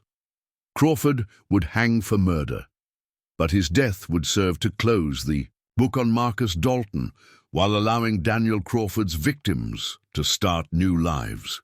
As the sun set over Deadman's Canyon for what would be the last time as an outlaw hideout, Rebecca stood at the edge of the camp, looking out over the hidden valley that had been her prison and her salvation. Tomorrow she would leave this place forever, returning to a world that had rules and laws and the promise of justice. But she would never forget the lessons she'd learned here about the complexity of right and wrong, about the price of survival in an unjust world, and about the courage required to choose hope over despair, even when the odds seemed impossible. The preacher's daughter, who'd entered this canyon as a naive bride, was gone forever. In her place stood a woman who understood that sometimes salvation required not just faith, but the willingness to fight for what was right, even when the cost seemed too high to pay. 6 months after the events at Deadman's Canyon, Rebecca Turner stood on the courthouse steps in Denver, watching as the last of the territorial corruption defendants were led away in chains. The trials had dominated newspaper headlines across the West, exposing a web of graft and violence that reached from local sheriffs to the territorial governor himself. The woman who emerged from the courthouse bore little resemblance to the naive preacher's daughter who'd married a stranger to save her father's church. Rebecca's dark hair was now pinned in the severe style favored by professional women, and her simple grey dress spoke of respectability earned rather than inherited. But it was her eyes that showed the greatest change. They held a hardness born of experience, tempered by compassion learned through suffering. "Mrs. Crawford?" A young reporter approached with a notebook in hand. "Jonathan Mitchell from the Rocky Mountain News. Could I have a word about the verdicts?" Rebecca had become accustomed to such requests over the past months. Her testimony had been crucial in securing convictions against 17 territorial officials, and the press had dubbed her the outlaw's widow who brought down an empire. The title made her uncomfortable, but she'd learned to use her notoriety to serve a greater purpose. "Justice was served today," she said carefully. "But we must remember that for every corrupt official who faced trial, there were dozens of victims whose lives were destroyed by their greed. The real work begins now, rebuilding communities and restoring faith in legitimate governance." Mitchell scribbled notes eagerly. "Is it true you're establishing a legal aid society for victims of territorial corruption?" The Turner Foundation will provide assistance to families displaced by fraudulent land schemes, help former outlaws reintegrate into society, and support educational initiatives in communities affected by corruption. Rebecca's voice carried the authority of someone who'd learned to navigate complex bureaucracies. "We believe that preventing future corruption requires addressing the conditions that make people vulnerable to it in the first place." The foundation was Rebecca's way of honoring both her mother's memory and the lessons she'd learned among the outlaws of Deadman's Canyon. Using money from the territorial government's restitution fund, along with carefully laundered profits from her late husband's criminal enterprises, she'd created an organization that served the people most failed by the system. After dismissing the reporter, Rebecca walked through Denver's bustling streets toward the train station. Her destination was Millbrook Valley, where she would spend the week helping her father prepare for his upcoming move to Denver. Reverend Joshua Turner had accepted a position as chaplain for the territorial prison system, ministering to inmates, who reminded him daily of his daughter's courage in the face of impossible choices. The train journey gave Rebecca time to reflect on the strange turns her life had taken. Marcus Dalton, she still had difficulty thinking of him as Daniel Crawford, had been executed 3 months earlier, taking his secrets to the grave with uncharacteristic dignity. His final words, delivered from the gallows, had been a warning about the cyclical nature of corruption and violence that haunted frontier society. "Every system creates its own enemies," he'd said to the assembled crowd. "Today you hang me for crimes against your version of justice. Tomorrow, someone else will stand here accused of crimes against theirs. The only constant is that the powerful survive while the weak perish." His death had felt both inevitable and hollow to Rebecca. Justice demanded his execution, but his absence didn't restore the lives he'd destroyed or repair the damage he'd caused. It simply closed one chapter in an ongoing story of struggle between order and chaos, justice and survival. As the train pulled into Millbrook Valley Station, Rebecca was surprised to see a familiar figure waiting on the platform. Samuel Martinez stood with his hat in his hands, his military bearing intact despite the civilian clothes he now wore. The federal government had honored their agreement, and Samuel had been appointed as a territorial marshal responsible for investigating corruption in remote communities. "Mrs. Crawford," he greeted her formally, though his weathered face showed genuine warmth. "Welcome home, Samuel. I wasn't expecting to see you here." Rebecca accepted his assistance down from the train car. "How are Catherine and the children?" Catherine. Brennan had married Samuel Martinez in a simple ceremony 2 months after leaving Dead Man's Canyon. Their union represented more than personal happiness. It symbolized the possibility of building new lives from the wreckage of old traumas. Catherine had established a school in a mining town plagued by company exploitation, while Samuel worked to root out the kind of corruption that had originally driven them both to outlawry. They're well. Catherine sends her regards and an invitation to dinner tomorrow evening. Samuel fell into step beside Rebecca as they walked toward the center of town. "Actually, I'm here on official business. We've had some developments that might interest you." They stopped at the small restaurant that had replaced Patterson's old boarding house, taking a corner table where they could speak privately. Samuel's expression grew serious as he pulled out a leather folder containing official documents. "We've been tracking the remnants of Marcus's old network," he explained. "Most of the territorial officials are in prison or fled to Mexico, but there are still some loose ends.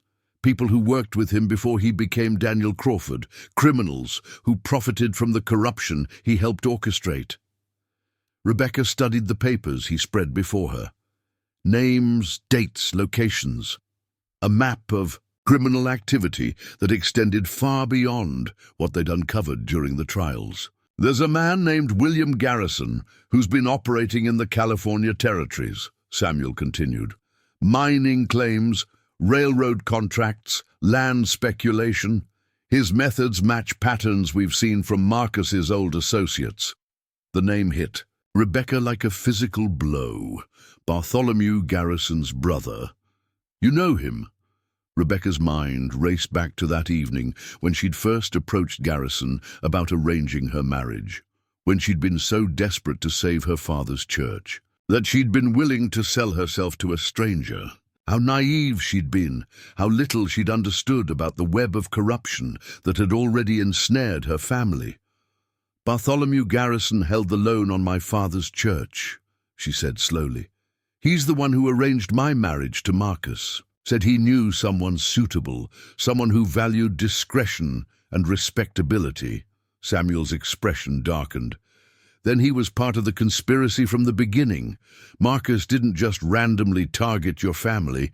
You were selected specifically, probably because your father's reputation for honesty made you valuable as cover for Marcus's activities." The revelation struck Rebecca with sickening clarity.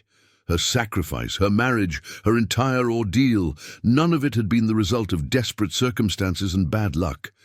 She'd been carefully chosen as a prop in Marcus Dalton's elaborate deception, selected because her innocence and moral background would legitimize his transformation into Daniel Crawford. "Why are you telling me this?" she asked, fighting to keep her voice steady.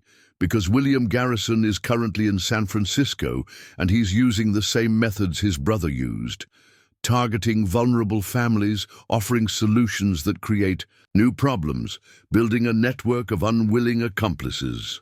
Samuel leaned forward. We think he's planning something big, something that could destabilize the entire California territorial government. And you want me to help stop him? We want you to consider it. Your experience with this kind of operation, your understanding of how these men think and operate, it could be invaluable. Rebecca closed the folder, her hands trembling slightly. The prospect of confronting another member of the network that had destroyed her innocence was both terrifying and compelling. Part of her wanted nothing more than to continue her quiet work with the Foundation, helping victims rebuild their lives without risking her own hard-won stability.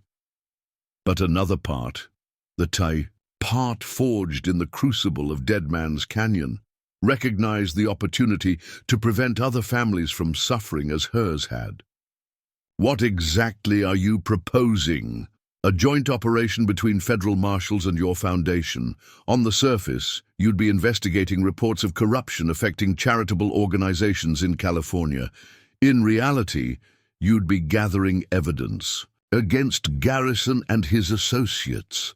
Samuel's voice carried the weight of official authority. It would be dangerous work, but you'd have full federal protection and support. Rebecca spent the evening with her father, sharing dinner in the small house beside the church where she'd grown up. Reverend Turner listened without judgment as she described the opportunity Samuel had presented, offering gentle guidance without attempting to make the decision for her. Your mother faced a similar choice once, he said, as they sat on the front porch, watching the sun set over the valley. Before you were born, she could have stayed safely in Boston with her family's support, or come west with a young preacher who had more idealism than sense. What convinced her to take the risk? She said that safety was overrated if it meant abandoning people who needed help. Reverend Turner's smile was sad and proud.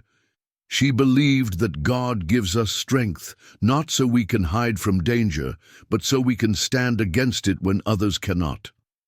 That night, Rebecca walked through Millbrook Valley's quiet streets, revisiting the places that had shaped her childhood. The church where she'd learned about justice and mercy, the school where she'd discovered her love of learning, the cemetery where her mother's grave reminded her daily of the cost of loving others more than yourself. By morning, her decision was made. The journey to San Francisco took 2 weeks, traveling with a small team of federal investigators posing as Foundation volunteers. Rebecca had learned to appreciate the value of careful planning and professional support, but she also carried skills learned during her months among outlaws. The ability to read people's true intentions, to recognize danger before it became overwhelming, to find strength in desperate situations.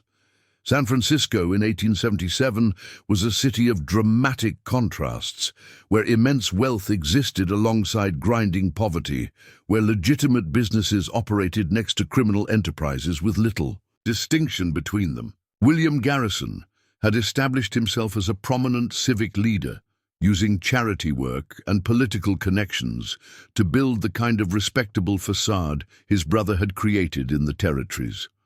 Rebecca's first meeting with Garrison took place at an elegant reception for donors to the city's orphanage, where she presented herself as a wealthy widow seeking to expand her charitable activities. Garrison was immediately interested, seeing in her the same combination of respectability and vulnerability that had made her useful to his brother. "Mrs. Crawford," he said, taking her gloved hand with practiced charm, "I've heard remarkable things about your foundation's work in Colorado. Tragic about your late husband, of course, but admirable how you've channeled your grief into helping others." Rebecca smiled demurely, playing the role of grieving widow while studying the man who'd helped orchestrate her original nightmare. William Garrison was younger than his brother, more polished in his manners, but she could see the same calculating coldness behind his pleasant facade. "Thank you, Mr. Garrison. I find that meaningful work helps one cope with loss," she allowed, a note of vulnerability to enter her voice. "Though I must confess, expanding our operations to California feels somewhat overwhelming. I could use guidance from someone with your experience in charitable administration." Over the following weeks, Rebecca allowed Garrison to draw her deeper into his web of fake charities and fraudulent investment schemes. She played the part of naive widow perfectly, asking innocent questions that revealed the scope of his criminal enterprise while appearing grateful for his paternal guidance. But this time, she wasn't alone and helpless. Samuel Martinez and his team monitored her activities, providing protection and gathering evidence through carefully placed surveillance. More importantly, Rebecca had allies within Garrison's own organization, people he'd victimized who were willing to risk everything for a chance at justice. The breakthrough came when Garrison tried to recruit Rebecca for his most ambitious scheme yet, a plan to manipulate California's upcoming statehood negotiations by bribing territorial delegates and controlling the appointment of the first state officials. It was exactly the kind of systemic corruption that had devastated the territories, but on a scale that could affect the entire West. "You see, my dear Rebecca," Garrison explained during a private dinner at his mansion overlooking the bay, "statehood represents an unprecedented opportunity for those wise enough to position themselves correctly. The right investments, the right political connections could yield returns beyond imagination."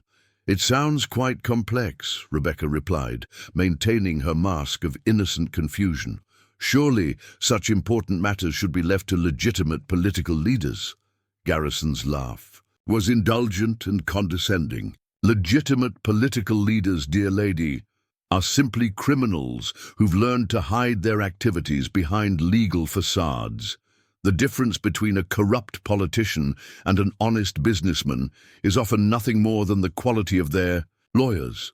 The statement was recorded by the listening device Samuel's team had hidden in Rebecca's brooch, providing crucial evidence of Garrison's criminal intent. But it also revealed something else: the philosophical connection between William Garrison and his late brother, the shared belief that corruption was simply pragmatism by another name.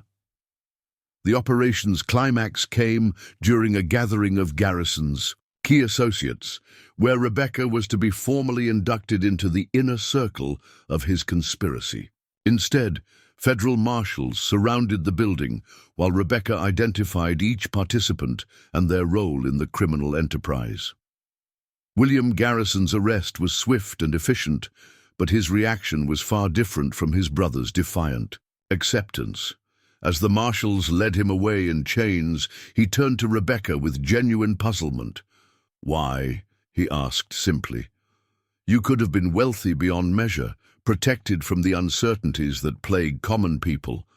Why choose struggle over security?" Rebecca met his gaze steadily, drawing on reserves of strength she'd discovered in the depths of her own suffering. "Because security built on other people's misery isn't worth having. Because some prices are too high to pay, even for safety." "You sound like that idealistic judge my associates had to remove," Garrison said with bitter amusement. "Judge Hartwell believed in justice over pragmatism too. Look how that worked out for him." "Judge Hartwell's death accomplished something your brother never anticipated," Rebecca replied. "It created people like me, people who understand how your system works and are willing to spend their lives destroying it."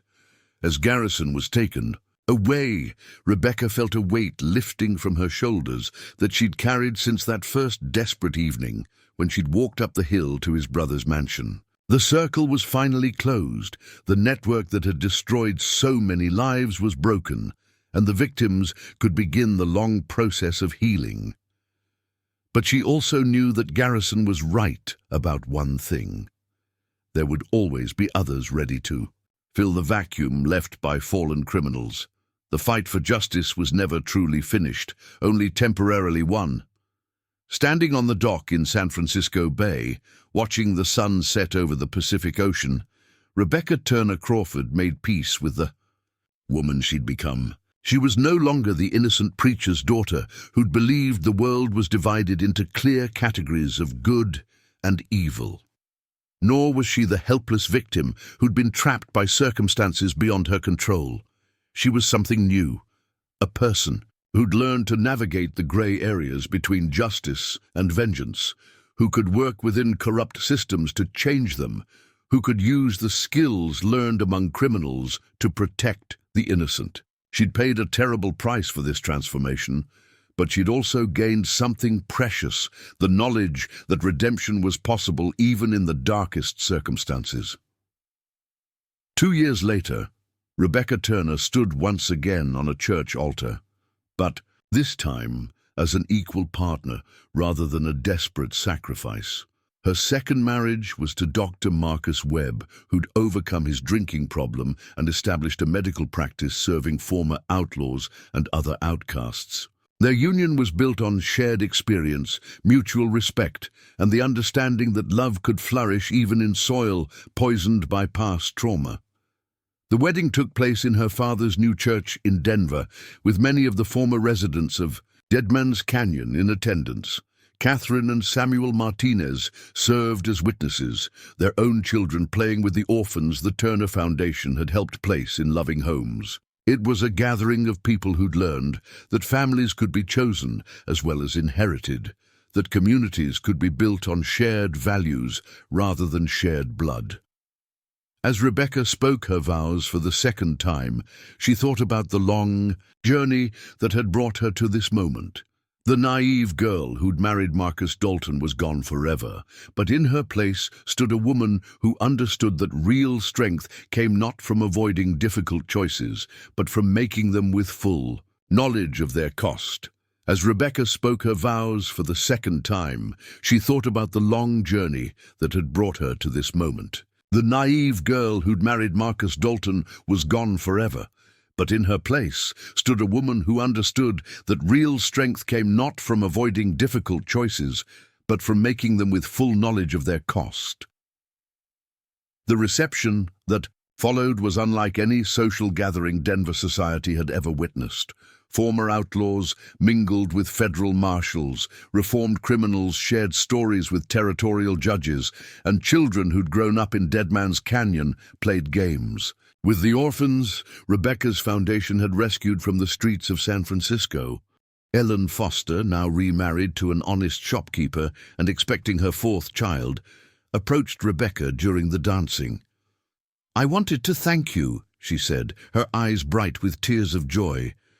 "Not just for what you did in the canyon, but for showing us that we could choose who we became next." "We all chose," Rebecca replied, watching her new husband waltz with young Mary Foster, who was now 13 and aspiring to become a teacher like Catherine.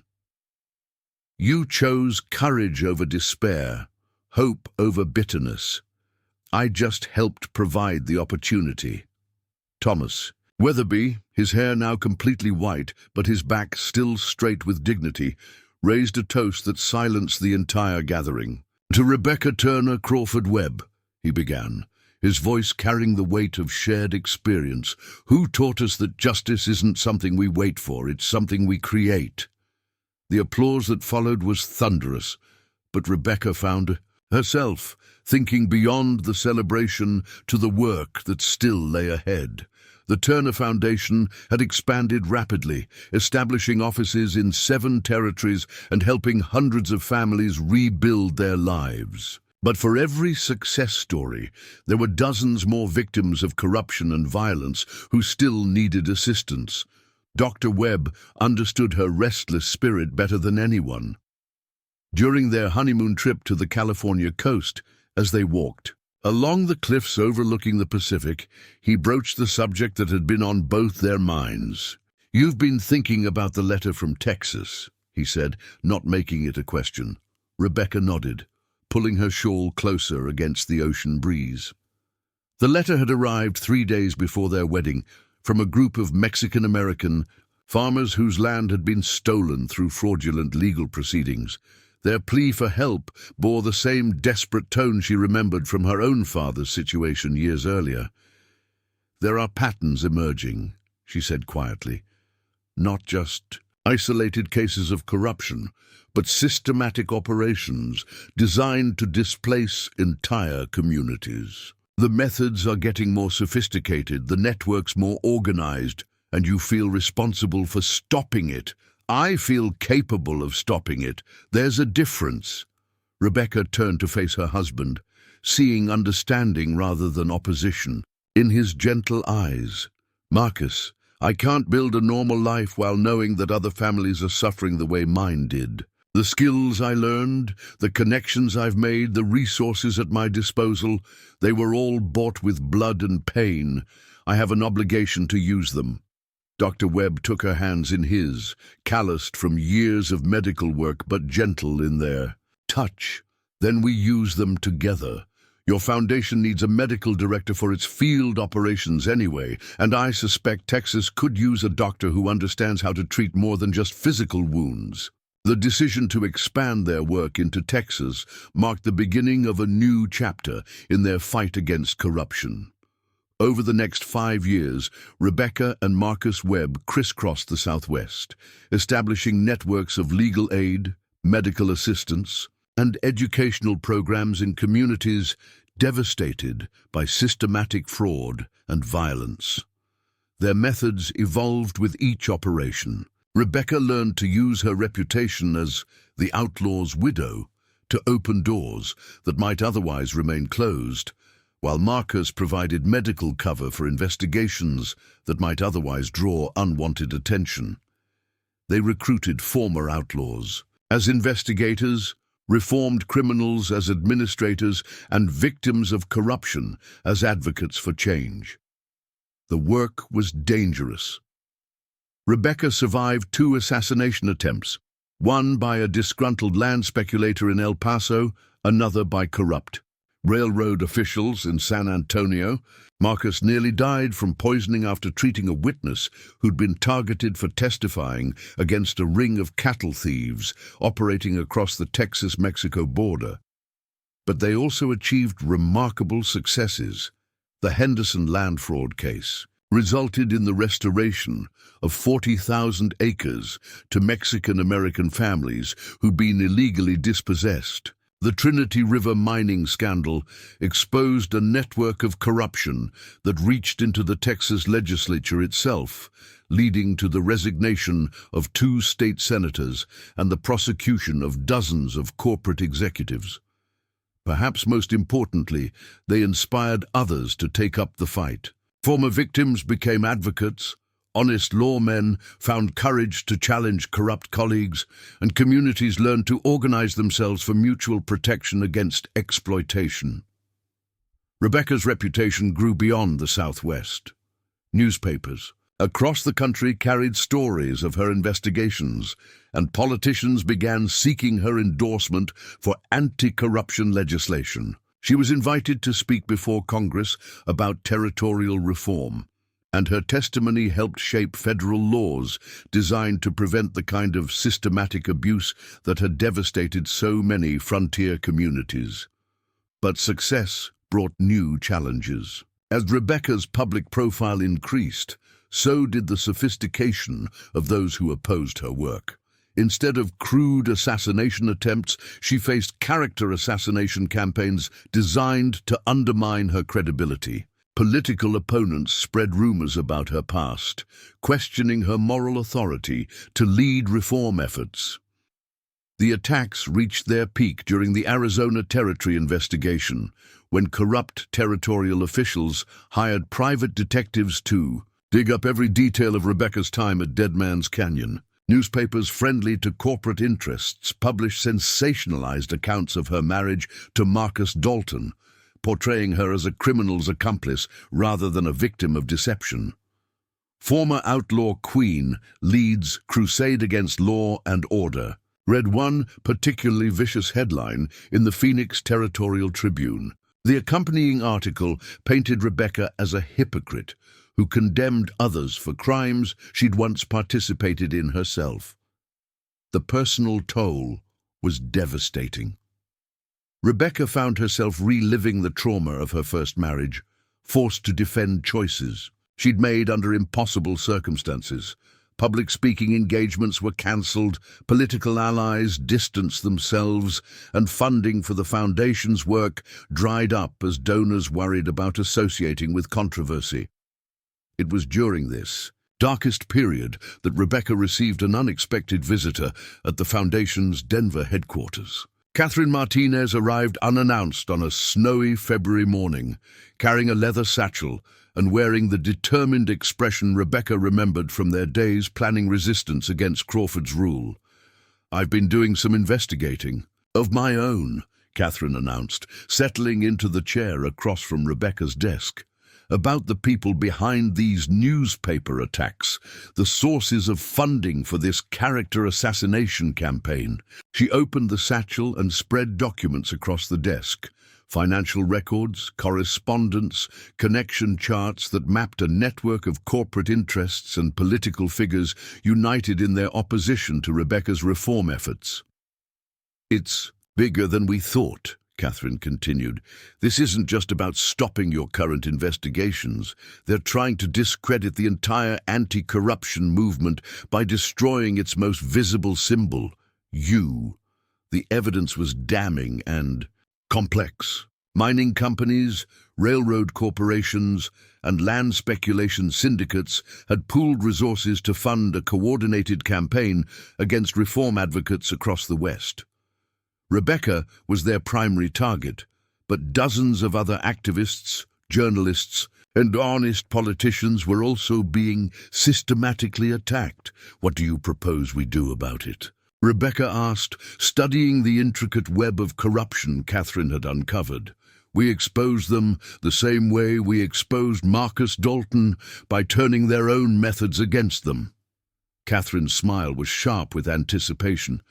"They want to fight. Dirty? Let's show them what dirty really looks like." The counter-campaign that followed was a masterpiece of strategic communication and investigative journalism. Instead of defending against attacks, Rebecca and her allies went on the offensive, using the same network of reformed outlaws and honest lawmen that had served them so well in previous operations.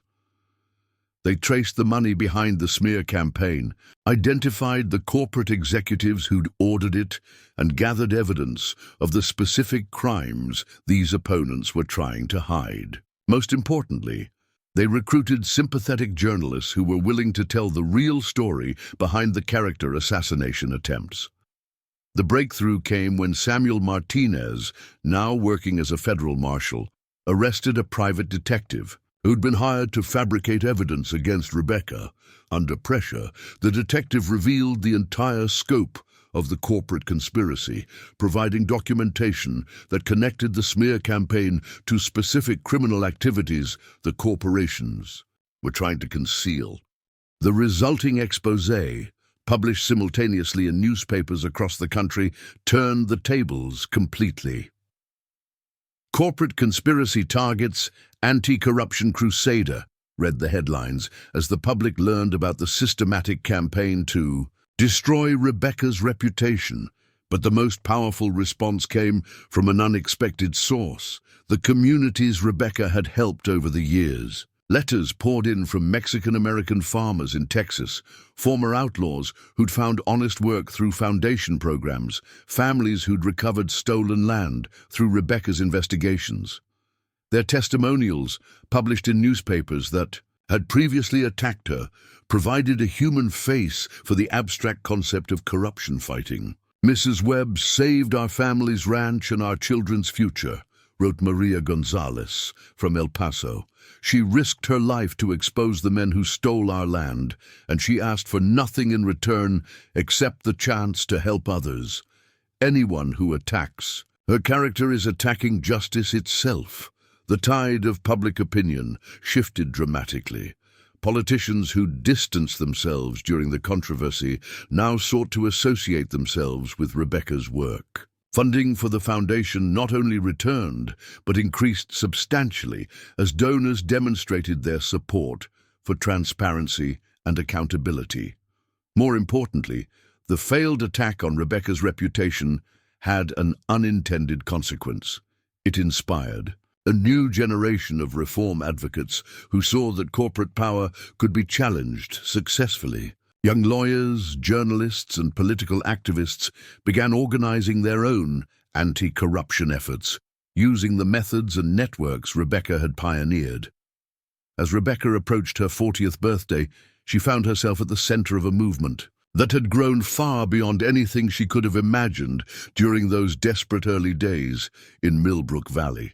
The Turner Foundation had become a model for reform organizations across the country, while the legal precedents established through their investigations had fundamentally changed how corruption cases were prosecuted. But perhaps the most meaningful recognition came during a quiet ceremony at the Colorado Territorial Capitol, where Governor James Morrison, Samuel Martinez's older brother, who'd been elected on an anti-corruption platform, presented Rebecca with a special commendation. "Rebecca Turner Webb," he read from the official proclamation, "has demonstrated that individual courage, when combined with community action and dedication to justice, can triumph over even the most entrenched systems of corruption and abuse." The ceremony was attended by many of the people who'd shared Rebecca's journey, former residents of Deadman's Canyon who'd built honest lives, victims of corruption who'd found the strength to fight back, honest lawmen who'd found the courage to challenge their corrupt colleagues. As Rebecca stood on the Capitol steps afterward, surrounded by friends and allies who'd become her chosen family, she reflected on the words Marcus Dalton had spoken from the gallows years earlier. He'd warned that every system creates its own enemies, that the cycle of corruption and resistance would continue endlessly. He'd been right about the ongoing nature of the struggle, but wrong about its ultimate meaning. Each victory against corruption, however temporary, created possibilities for justice that hadn't existed before. Each corrupt official exposed and prosecuted sent a message to others that consequences were real. Each community that learned to organize and resist made future exploitation more difficult and expensive. The fight would never be completely won, but it could be won often enough to matter. And in a world where too many people suffered in silence, believing that change was impossible, that was a form of victory worth dedicating a lifetime to achieve.